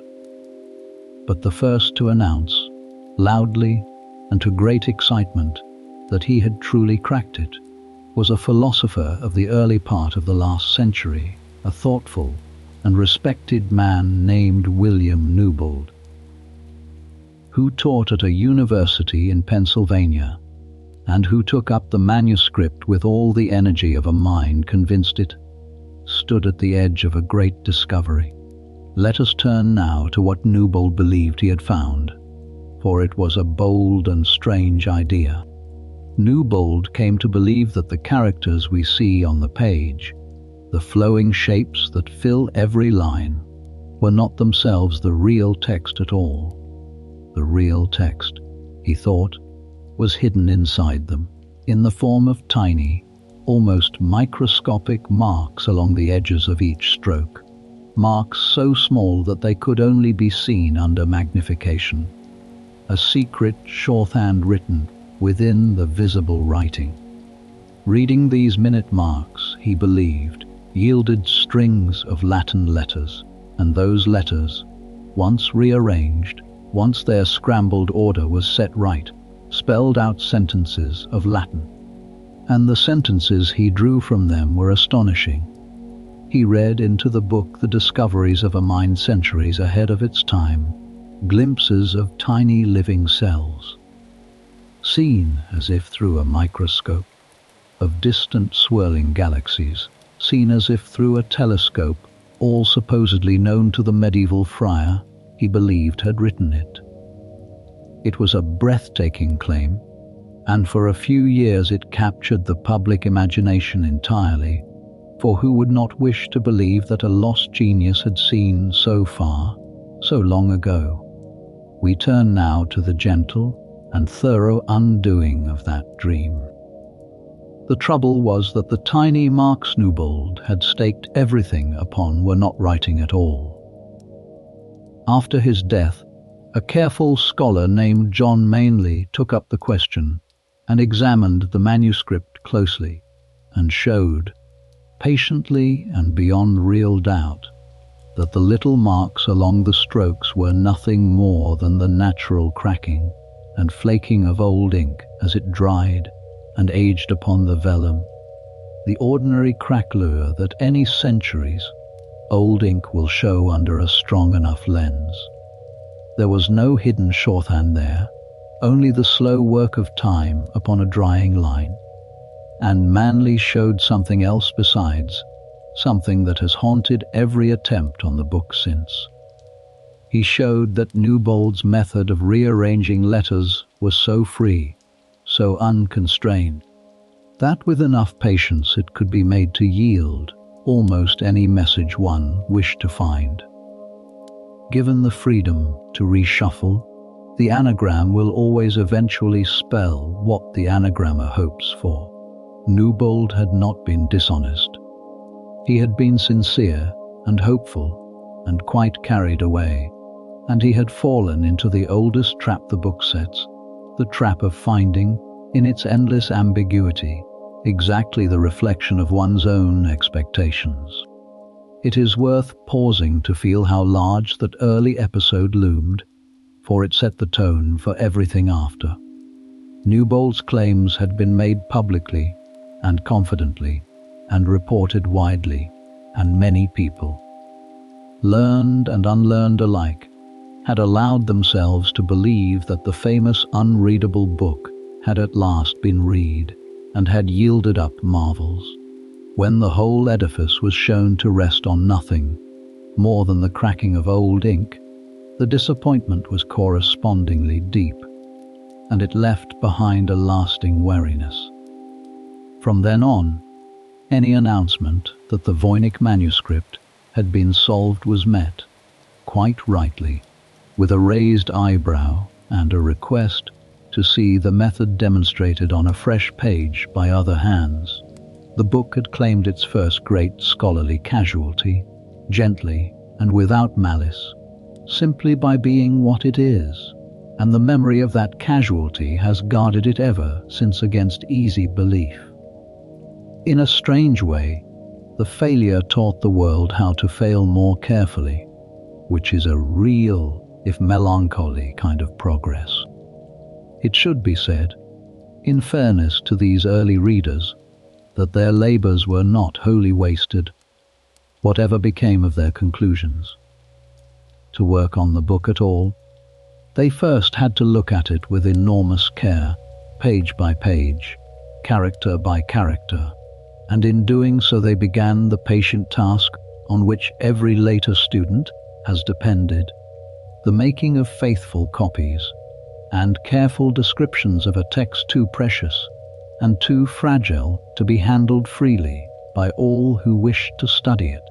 The transcriptions and photographs and painstaking notes that came out of these first hopeful decades became the shared ground on which everyone since has stood. A scholar today, sitting far from the cool marble library, can study the book closely only because earlier hands, however mistaken in their theories, took the trouble to record it well. So even the failures built something lasting.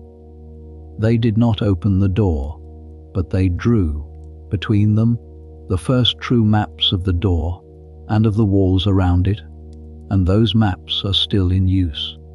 Let us turn now to those who followed him, each with a key of their own. Newbold was only the first of many. In the years that followed, others came forward, each convinced they had found the true system where he had failed. One, a man of law with a taste for ciphers, proposed that the book was written in a heavily abbreviated Latin and worked out an elaborate scheme to expand it, producing a text that no one else could reproduce or accept. Another, a scientist of some real distinction in his own field, announced that he had broken the cipher by means of a complicated system of numbers and progressions, and unveiled a supposed translation, a text purporting to come from the 16th century, full of strange and specific claims, which likewise failed to persuade anyone who checked it. Each of these solvers was intelligent, accomplished, and entirely sincere. Each had wrestled long and hard with the book, and each had produced a key that turned only in their own hand, and in no one else's, and that opened, in the end, nothing at all. We turn now to what all these first hopeful readers have in common, and to the kindness they are owed. Looking back across this early procession, it is easy to see the shape they share. Each brought to the book a method of great cleverness and great freedom, a method flexible enough to wring some message out of the ambiguous pages, and each mistook the message their own method produced for a message the book itself contained. The book, endlessly suggestive and endlessly ungrounded, obliged them all, giving back to each the sort of answer they had come hoping to find. It is not a thing to mock. It is, if anything, a thing to feel tenderly about, for it is a very human failing, this seeing of our own hopes in an ambiguous depth, and these were people who loved knowledge and pursued it with everything they had. They simply pursued it into a book built, whether by accident or design, to reflect the seeker back at himself. They deserve our respect and a little of our fellow feeling, for we would very likely have done no better, and they at least had the courage to try, and to be wrong in public, and to leave the field a little clearer for those who came after. Let us turn to the quiet lesson these first readers left behind, a lesson the wisest of their successors took to heart. Out of all their failures came one hard and useful piece of wisdom, and it is this: the Voynich Manuscript will give you whatever you bring to it, if you allow yourself enough freedom in the reading. And so any true solution must be one that binds itself tightly, that follows a fixed rule with no room for wishful adjustment, that can be handed to a stranger and made to yield the very same reading in their hands as in yours. Anything looser than that, however dazzling, is only the book reflecting its reader. The best of those who came later understood this and grew cautious and modest and slow, precisely because they had watched the first hopeful readers dash themselves so sincerely against it. That caution is a kind of monument to the early solvers, built out of their disappointments, and it is perhaps the most valuable thing they left us, more valuable by far than any of the false keys they forged. Let their long, earnest, unrewarded labor rest now, as we ourselves begin to settle further toward rest, and let us carry their one true lesson gently onward into the deeper night. Let us turn now to a different kind of reader entirely, to the professional breakers of codes, the men and women whose whole trade was the opening of sealed writing, and who came to this book with the sharpest tools the last century could forge. The middle years of the last century were, among other things, a great age of code breaking. 2 world wars had turned the reading of secret messages from a genteel hobby into a matter of nations and survival, and there had grown up, in quiet offices on both sides of the ocean, a body of people who understood the hiding and the finding of meaning as few before them ever had. It was almost inevitable that some of them would be drawn to the Voynich Manuscript, for here was the ultimate sealed message, a whole book of it, resisting every reader for centuries. If anyone alive could open it, surely it would be these, the people who had opened the tightest secrets of empires. Let us turn now to the greatest of them, and to his long, quiet wrestling with the book. Foremost among these was an American named William Friedman, who is remembered as one of the finest cryptographers the world has known. The man who led the team that broke one of the most important enemy ciphers of the Second World War, a feat that helped shape the course of the whole conflict.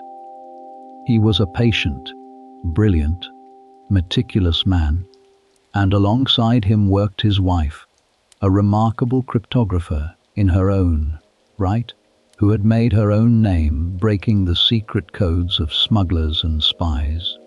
Between them they possessed as deep an understanding of hidden writing as any pair of people then living.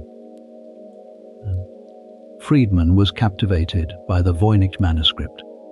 He returned to it again and again across the decades, turning over its statistics, testing it against everything he knew, unable quite to let it go.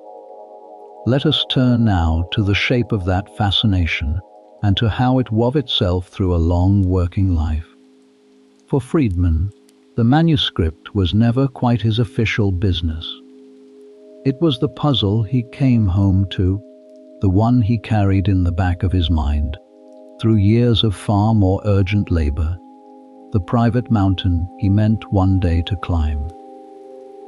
He collected everything written about it, corresponded with everyone who had studied it, and kept up, across decades, a patient file of notes and counts and half-formed ideas.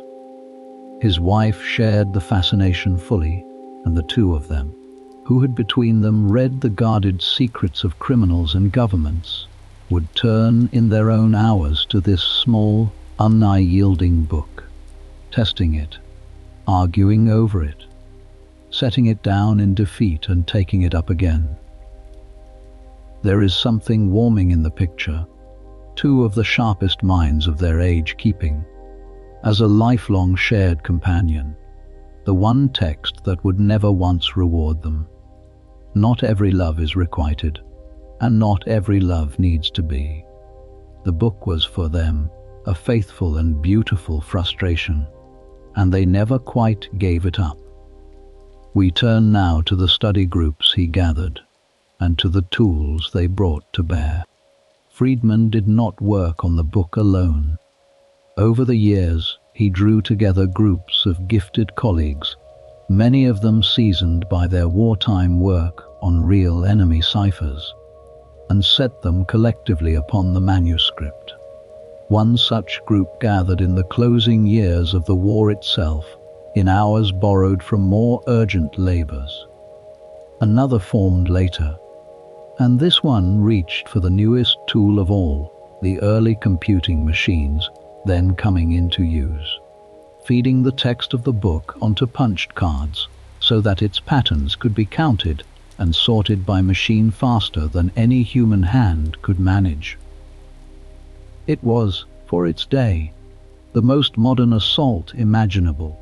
The finest human cryptographers, armed with the first electronic counters, all turned upon one small 600-year-old book, and the book withstood them.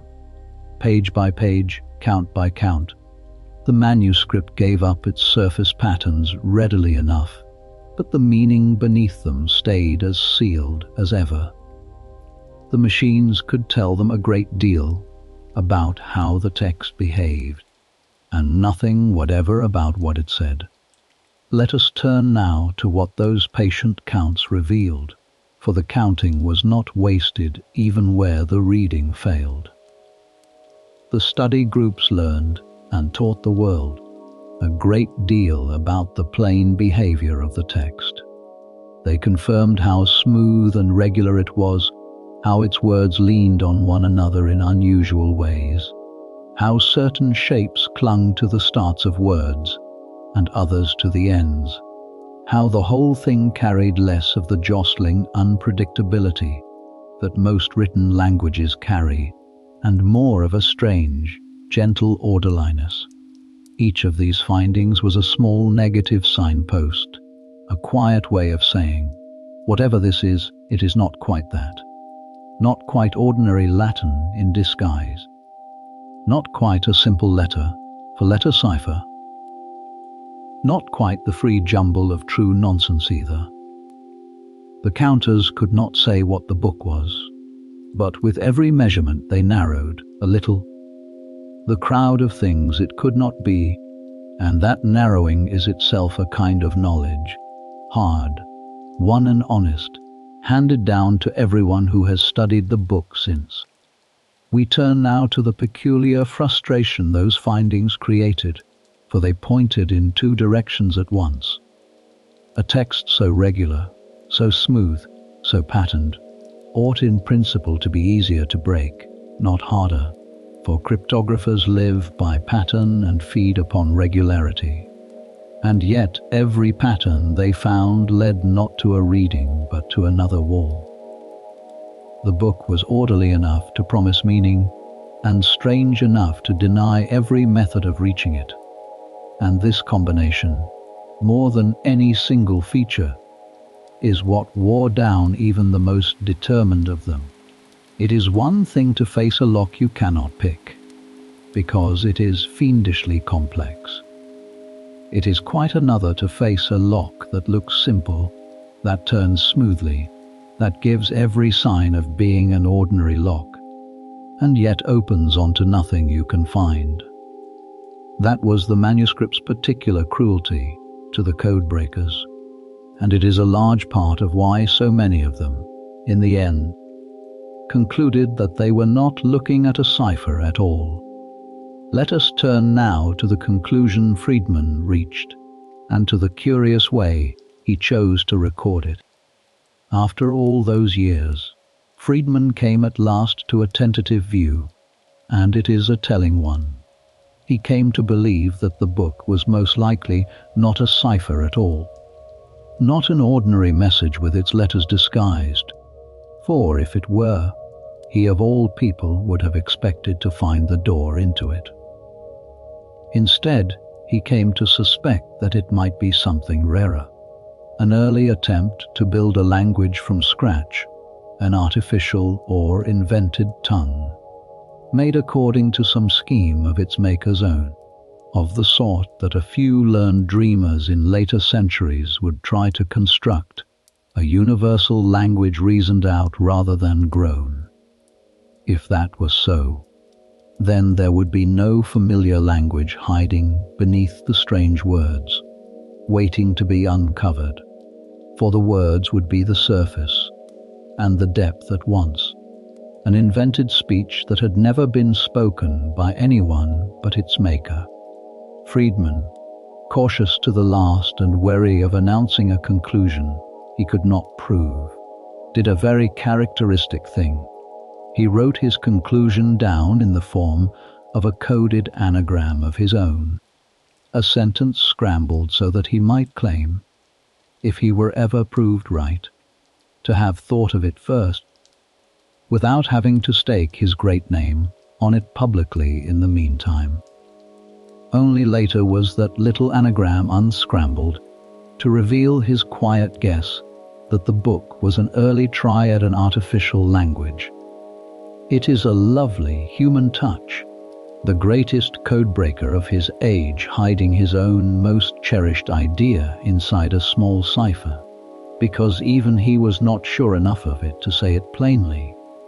We turn now to the other great codebreaker who took up the book, and to how closely he agreed. Friedman was not alone among the professionals. Across the ocean, one of the leading British codebreakers of the same era, a man who had worked at the very heart of his country's wartime code, breaking effort, also spent a good deal of his time upon the Voynich Manuscript and reached, by his own careful path, a view much like Friedman's. He too found that the book resisted every ordinary method of attack, that it did not behave like a simple cipher of a known language, and that it might well be something constructed, something built on principles of its own that left no familiar tongue hiding underneath. When two of the finest codebreakers of a great age of codebreaking, working separately, arrive at the same quiet conclusion, that the book is likely not a cipher to be cracked, but a made thing to be understood on its own strange terms, it is worth listening. They were not people given to easy defeat. If they set down their tools before this book, it was because the book had shown them, in a way few things ever showed them, the true limits of their art. Let us turn now to the deep humility in all of this, for it is the real lesson of the codebreakers. There is something quietly moving in the spectacle of these formidable people, who had opened the most guarded secrets of their time, meeting their match in a small, illustrated book of plants and stars. It tells us, more surely than any single theory, what kind of thing the manuscript is not. It is almost certainly not a simple secret message in an ordinary tongue. For such a thing these people would very likely have read. Whatever it is lies further out than that, in stranger country, a made language perhaps, or a system so private that it died with its maker, or something we have not yet even thought to name. The codebreakers narrowed the mystery by ruling out the easy answers, which is a real service, even though it left the hard answer as far off as ever. And they did it with grace, the best of them, admitting the book had bested them, recording their guesses modestly, and leaving the field, as the first hopeful readers had, a little clearer for those who would come next. Let their long patient labor settle, now into the quiet with all the rest. Another set of careful hands that held this book, and turned it, and set it gently down again unread. Let us turn now to our own age, and to the newest tools and boldest guesses of the years just behind us, for the book goes on gathering hopeful readers still, as it likely always will. Every generation brings to the manuscript the sharpest instruments it owns, and ours is no exception. In the decades since the great codebreakers laid down their punched cards, the book has been met by faster computers, by the mathematics of information itself, by the patient sifting of algorithms, and by scholars from every corner of learning, each bringing a fresh idea and, more often than not, a fresh disappointment. We will walk through a few of these more recent attempts, gently as ever, not to judge them, but simply to see how the long procession continues into our own time. Let us turn now, before the boldest of the modern doubts, to one earnest attempt from the years just after the codebreakers made by a scholar close to the very library where the book now rests. A professor at that university took up the manuscript and proposed that its script was a cipher after all, one that turned upon numbers, each strange character standing in some way for a digit, and the digits in turn for letters, through a scheme he worked out in careful detail. He published his readings, and for a time they drew attention, coming as they did from a respected scholar at the book's own home. But his solution met the same fate as all the others before it. When other hands tried to apply his method, it did not yield the same results twice, and it required, once again, too many small choices along the way, too much freedom for the reader to nudge the answer toward sense. It was set gently aside, another sincere key that turned only in the hand that had cut it, and the book closed over it without a ripple, as it had closed over every key before. Let us turn now to the boldest of the modern doubts, the idea that the book may mean nothing at all. One line of modern thinking has revived, in a careful new form, the oldest suspicion of all, that the book may be an elaborate piece of nonsense, beautiful and empty, made to look like meaningful writing without being so. A researcher earlier in this century argued that a hoaxer of the 16th century, or indeed of any century, could have produced text very like the Voynich script quite quickly, using a simple mechanical trick, a card with holes cut in it, laid over a table of invented syllables and shifted about to spill out an endless stream of plausible seeming words. He showed that such a method could generate text with some of the same surface habits the real book shows, and argued that the manuscript might therefore be exactly what it appears to defy. A very old and very clever fake, produced perhaps to impress a wealthy buyer, meaning precisely nothing. It was a serious and interesting challenge, honestly made, and it put the hoax idea back on the table, where it had to be answered rather than merely dismissed. We turn now to the careful answer that came back from the mathematics of information. Others, unpersuaded, turned to a deeper kind of measurement. Using the mathematics of information, the science of how meaning and order are carried in a stream of symbols. A pair of researchers studied the way the book's words are distributed across its pages and found patterns that they argued were very hard to fake with any simple mechanical trick. They found that certain words cluster in certain sections, gathering where their subject seems to gather, thinning out elsewhere, exactly as the key words of a real text cluster around the topics they belong to. They found long-range order in the text, structure that reaches across whole pages, of a kind that meaningful writing tends to have and idle gibberish tends to lack. Their conclusion was cautious but clear. Whatever the book is, they argued, it carries real information, organized in the way that language organizes information, and is unlikely to be mere empty nonsense poured out through a hold card. The debate did not end there, for these things never end cleanly.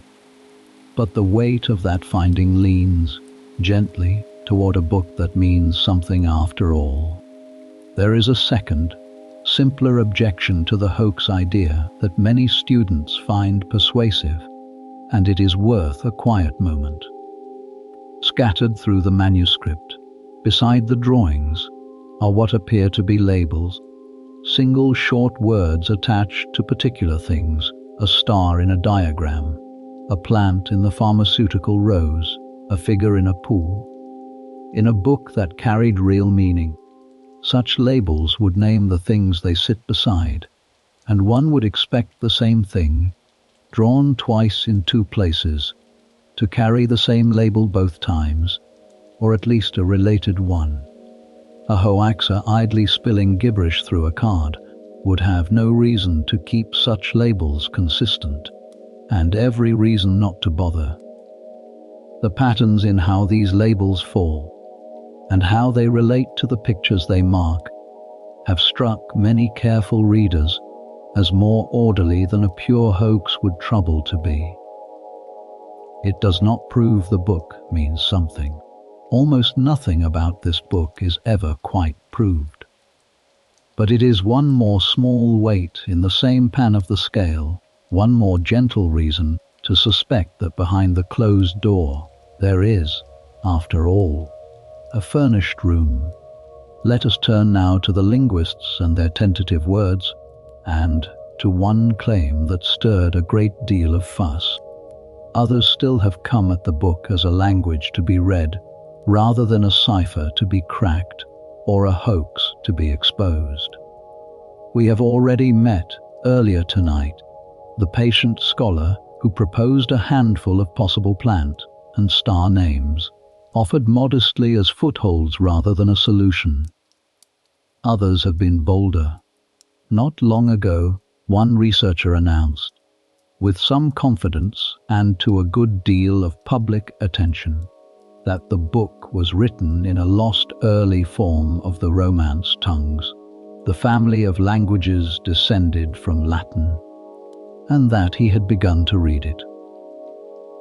For a short while the claim travelled far and fast. But when the scholars of language examined it closely, they found it wanting, unable to bear the weight of a true reading, resting too much on the same loose and wishful method that had undone so many before, and it was, in the main, set gently aside.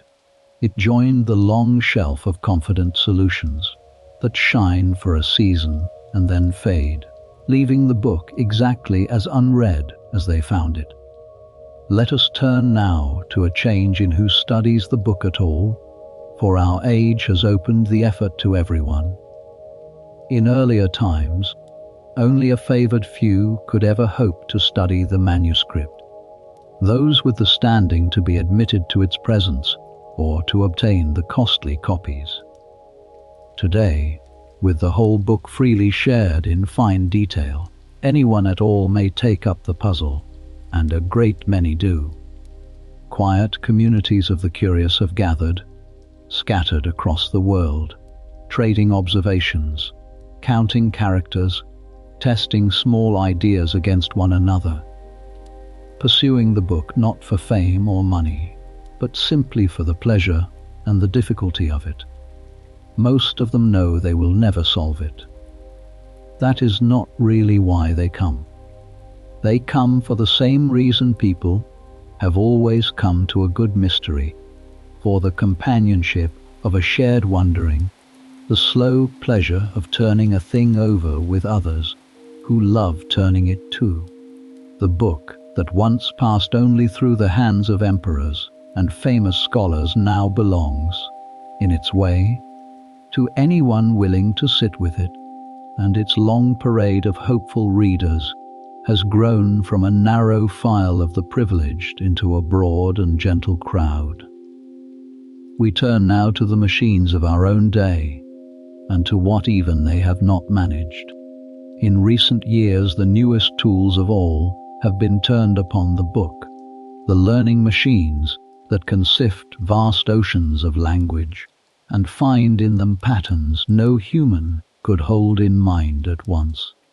Researchers have fed the manuscript's text to such systems and asked them, in effect, to guess what language might lie beneath, and the machines have offered their answers, one suggesting that the underlying tongue might be an old and reordered form of a Near Eastern language, its letters shuffled within each word by some fixed rule. It was an intriguing suggestion, and it made a stir, and like every suggestion before it, it could not be carried through into an actual reading that others could confirm. The machines, for all their speed and their vast memory, have so far done only what the punched cards did before them, told us a great deal about how the text behaves and nothing certain about what it means. The book absorbs the newest tools as calmly as it absorbed the oldest, and remains after every fresh assault precisely itself. Let us turn to close this part of our evening to the strange constancy of it all, and to the peace that constancy can bring. Stand back a little from the whole long parade, from the philosopher with his microscope to the codebreakers with their punched cards to the scholars and the learning machines of our own day, and a curious calm settles over the spectacle. For all the changing tools and the changing centuries, the story is always the same. A clever and hopeful person arrives, armed with the very best their age can offer, certain that this time the book will open. They labor, they announce, they are answered, and they recede, and the book turns its next unread page as though nothing had happened at all. There is no bitterness in this, only a kind of vast patience. The patience of a thing that has outlasted every reader, and will outlast every reader yet to come. We are not obliged to solve it. Wiser and sharper minds than ours have tried and rested, and the world went on, and the book stayed lovely and stayed closed. There is room in that thought to lay down every effort of our own, and simply let the book be what it has always been, and let ourselves drift unhurried towards sleep.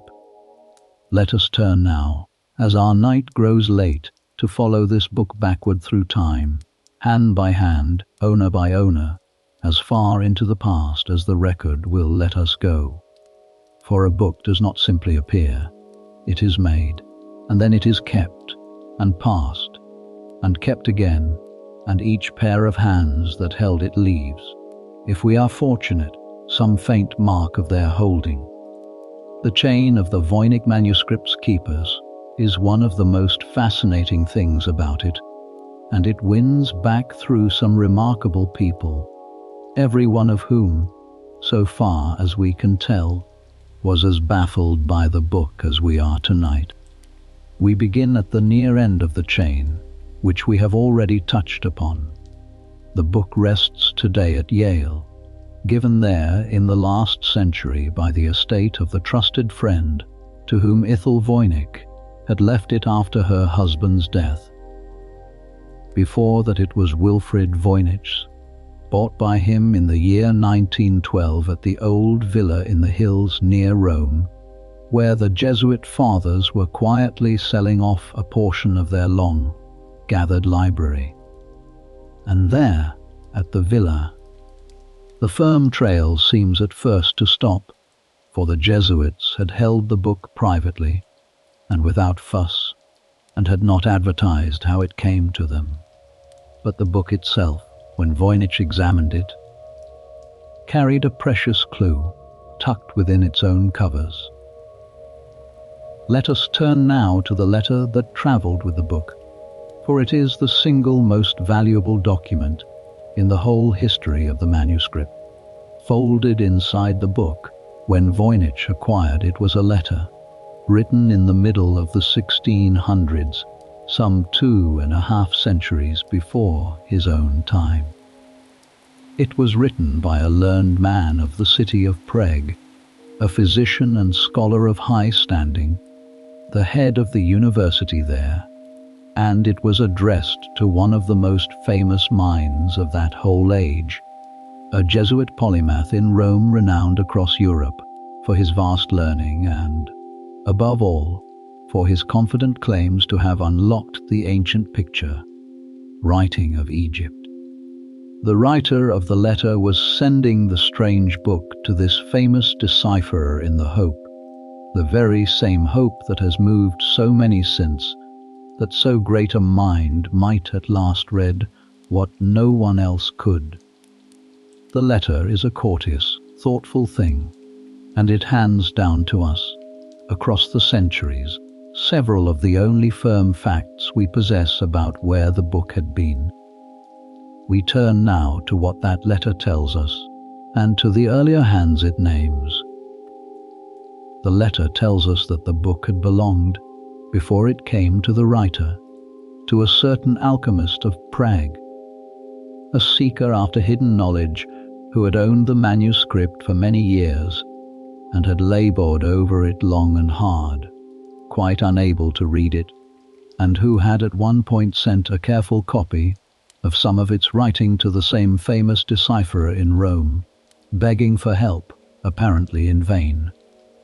When this alchemist died, the book passed to the writer of the letter, a friend or associate, who kept it a while and then, near the end of his own life, sent it onward to Rome with the letter we now have, still hoping it might be read. So already the chain lengthens.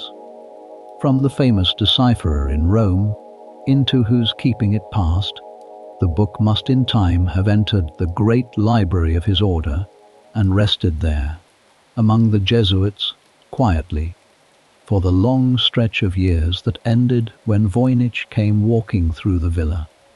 3 sets of hands, at least, the alchemist, the scholar, the decipherer, each holding the book, each unable to open it, each passing it on. There is a quiet irony in that last pair of hands that is worth a moment's smile.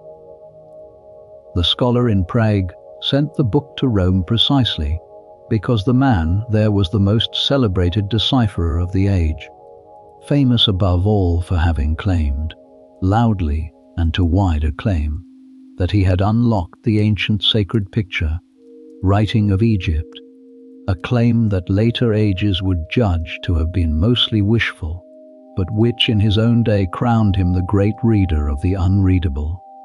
If any living person could open the strange book, surely it was he. And yet, so far as any record shows, he never did. The most famous solver of secret writing in all of Europe received the most famously unsolvable book in all of history, and the book defeated him as quietly and completely as it has defeated everyone else, before and since. It simply passed into his collection, and then into his order's library, and waited unread for the next few centuries of hopeful hands. Even fame, even genius, even the loudest confidence of the age, could not so much as begin it. The book took them all in its stride. Let us turn now to the emperor whose name hovers over the letter, and to how gently we must hold that story. The letter carries, besides its firm facts, one piece of hearsay, passed along as a thing the writer had been told rather than a thing he knew, and it is a glittering one. He had heard, he says, that the book had once belonged to the emperor himself, the great Habsburg ruler, who kept his court at Prague in the years around the turn of the 17th century, a monarch famous above all others for his hunger for the strange and the secret, who gathered about him alchemists and astronomers and cabinets of wonders from across the known world. It was said that this emperor had bought the book for a great sum of gold, 600 ducats, a small fortune, and that he and those around him believed it to be the work of a certain famous English friar of centuries before, a philosopher with a reputation for secret wisdom. We must hold all of this lightly, as the letter itself does, for it is a story of a story, told long after, and unproven in every part. But it is not impossible. A book like this, strange and secret and beautiful, is exactly the kind of thing that such an emperor loved to own, and the price, for such a collector, would have been no obstacle at all. We turn now to a faded name, hidden on the very first page. That lends the emperor's story a little quiet weight. There is one more clue, and it is a haunting one, for it was nearly invisible. On the first leaf of the book, long ago, someone had written their name, and over the centuries that name had faded almost entirely away, until it could scarcely be seen at all by ordinary light.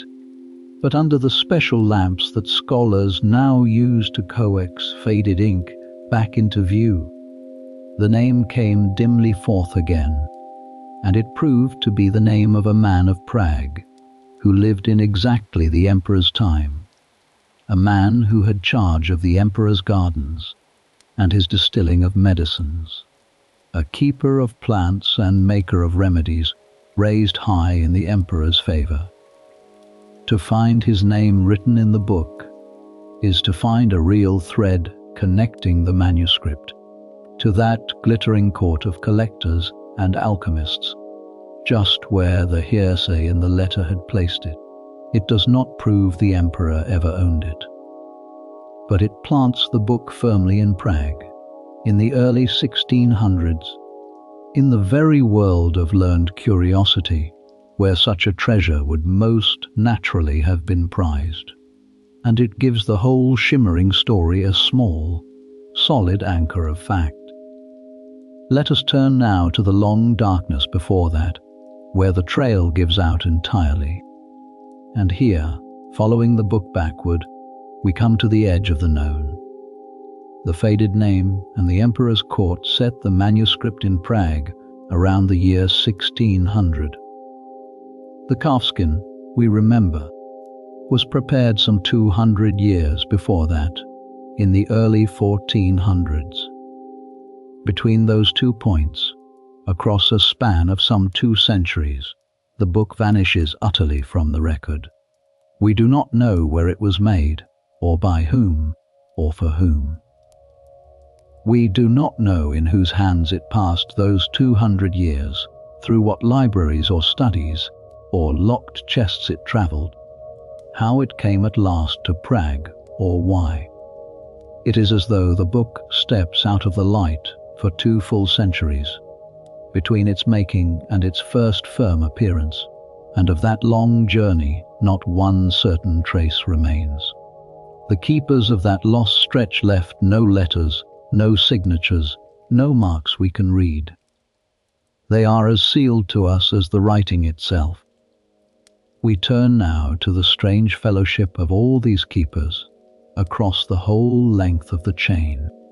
Think, for a moment, of the whole line of them together, the unknown maker of the early 1400s, the 2 lost centuries of vanished keepers, the emperor's gardener, the emperor perhaps, the alchemist of Prague, the learned rector, the famous decipherer, the long quiet generations of Jesuit librarians, the exile-turned-bookseller, his novelist wife, her faithful friend, and at last the cool marble library, where it sleeps today.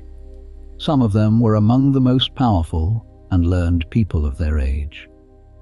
Some of them gave years of their lives to the book, and every single one of them, from the first to the last, held in their hands a book they could not read. That is the strange fellowship into which anyone falls who has ever opened these pages. You and I among them tonight. We join a company 6 centuries long, all of us bound together by the same gentle bafflement, all of us holding the same closed book, all of us passing it, in the end unread, into the next waiting pair of hands. Let us turn, to close this part of our evening, to the quiet dignity of that long safekeeping. There is, when you consider it, something deeply reassuring in the fact that the book survived at all. 600 years is a very long time for so slight a thing as a book to endure. Fires, floods, wars, the dissolving of libraries, the carelessness of hares, the simple slow rot of damp and time, all of these have swallowed countless books far more prized and far better understood than this one.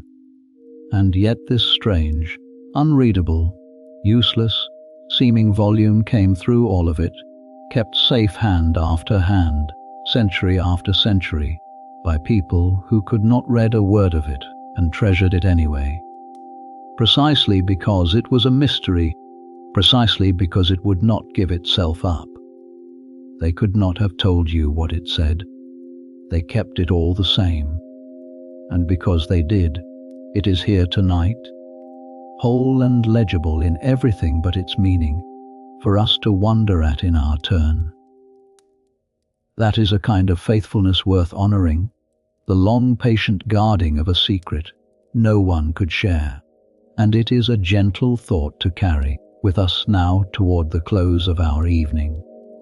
Let us turn now, as the night deepens toward its end, to the last and easiest of all the things this book has to teach us, which is simply how to let it be. We have spent this whole long evening in the company of a book that will not be read, and we have met, one after another, the many clever and hopeful people who tried to read it and could not. And I want to suggest to you now, as gently as I can, that this is not a sad story, nor a failure, nor a puzzle still waiting to trouble us. It is, if we let it be, something closer to a comfort. For here is a thing, made by human hands, that has kept its own quiet counsel through 600 years of the most determined curiosity our species could bring against it, and has lost none of its beauty and none of its dignity in keeping it. There is a kind of peace in the simple existence of such a thing, a mystery that has earned the right to stay a mystery. Think how few genuine mysteries are left to us. One by one, patiently, cleverly, we have opened the sealed things of the world, read the old dead scripts, named the far stars, traced the hidden workings of the body and the earth, until it can seem, some days, as though nothing is allowed to remain unknown for long.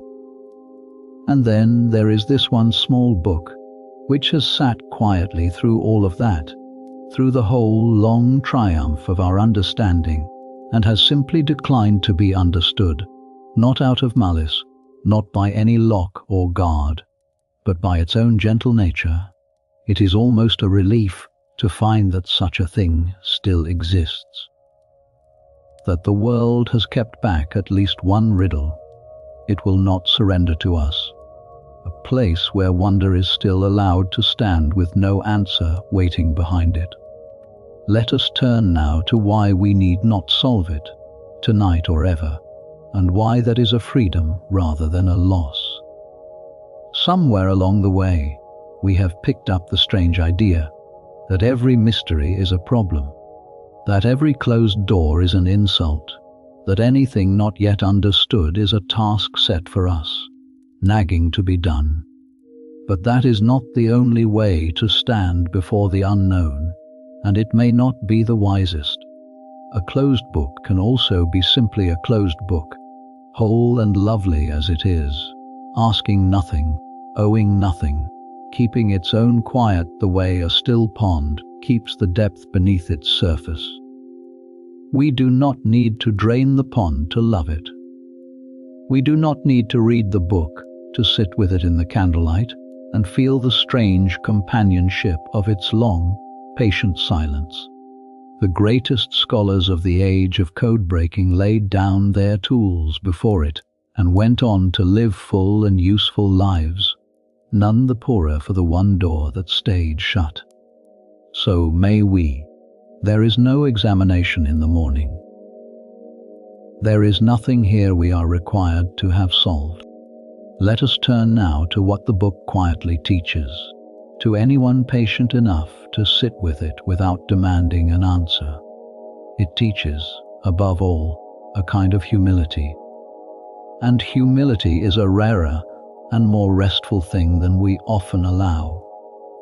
We live surrounded by the promise that everything can be known, that every question has an answer waiting somewhere, that with enough cleverness and enough effort, no door need ever stay shut.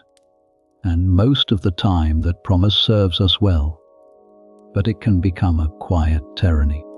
This sense that we are owed an answer to everything, that the unknown is always a failure, rather than sometimes simply a fact. The Voynich Manuscript stands, calm and beautiful, against that tyranny. It has met the cleverest and most determined among us, and it has, without malice, without any effort at all, simply declined to yield. And in declining, it reminds us that some things are larger than our reach, older than our methods, more patient than our curiosity, and that this is not a wound to the world, but part of its depth. A universe with a few genuine secrets left in it is a richer place to fall asleep in than one we imagine we have entirely solved. There is a further gentleness here, and it belongs especially to the hour. Falling asleep is itself a letting go, a laying down of the day's unfinished business, a trust that the world will hold together through the dark without our watching over it. And there could hardly be a better companion for that letting go than a book, which has spent 600 years teaching exactly the same lesson. It does not want to be finished tonight. It has never wanted to be finished.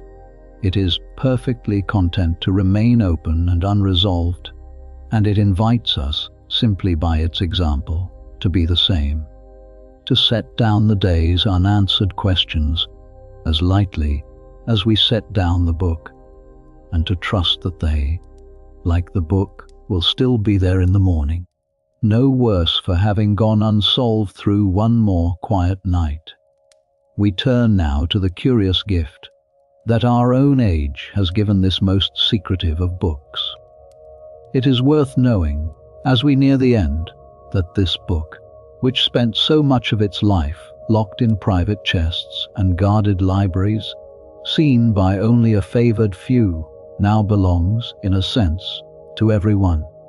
In our own time, the whole of it has been carefully photographed, page by page, in the finest detail, and set freely before the world, so that anyone at all, anywhere, on any quiet night, may turn its pages for themselves and gaze, as long as they like, at the impossible plants and the little green pools and the wheels of stars. The most private book in the world has become, at the last, one of the most openly shared, and yet it keeps its secret still, in full view, before all our eyes as calmly as ever. There is something wonderful in that, a mystery that no longer even needs to hide, that can lie open before the whole world and remain serenely unread. It has stopped guarding its secret behind locks and walls. It simply carries it in the open, trusting that no one will take it, because no one can. There is a thought that comes, sometimes, to those who have spent a long while with the book, and it is a consoling one.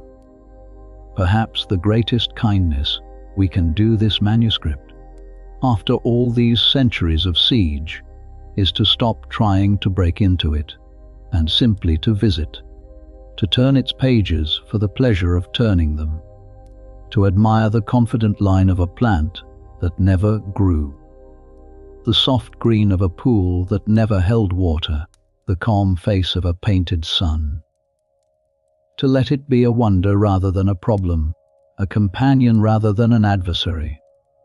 For 600 years it has been treated, by most who held it, as a lock to be picked, a fortress to be stormed, a code to be broken.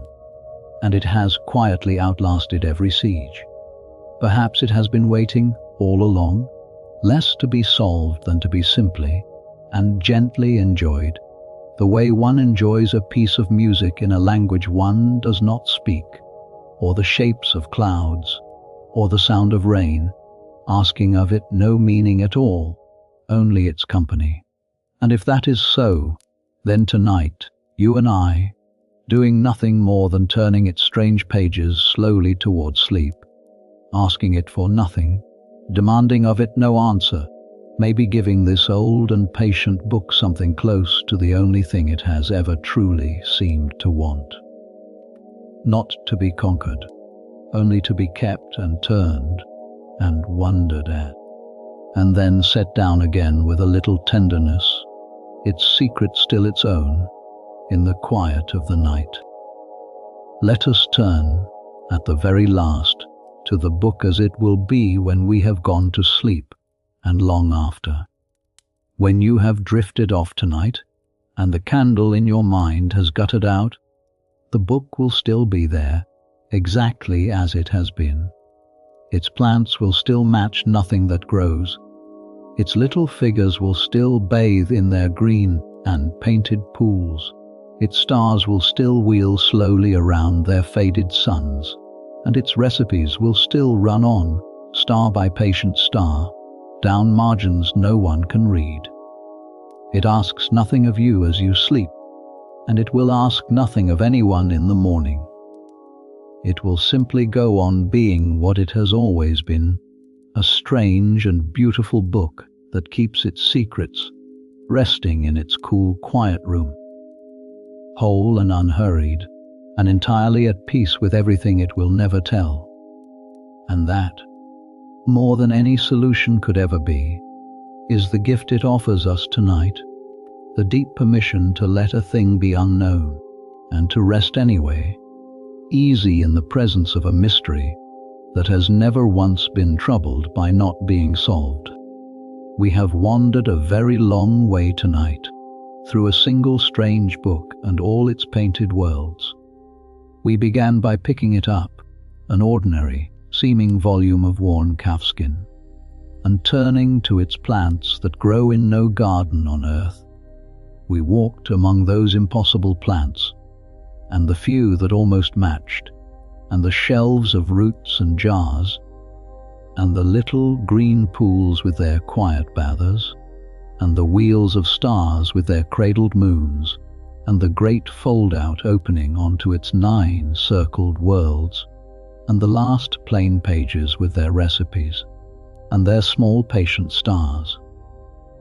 We looked at the flowing hand that no one can read, and we met the long, kindly procession of those who tried to read it, the hopeful philosopher, the great codebreakers, the scholars and the machines of our own day, every one of them clever, every one of them sincere, every one of them setting the book down again, gently, unread, and we followed the book back through 6 centuries of careful hands, into the dark before all record, and found, at the end of all of it, not an answer, but something better suited to the hour, a quiet permission to let the mystery be. There is nothing left to remember, and nothing left to solve. The book is closed now, and set down softly by the candle.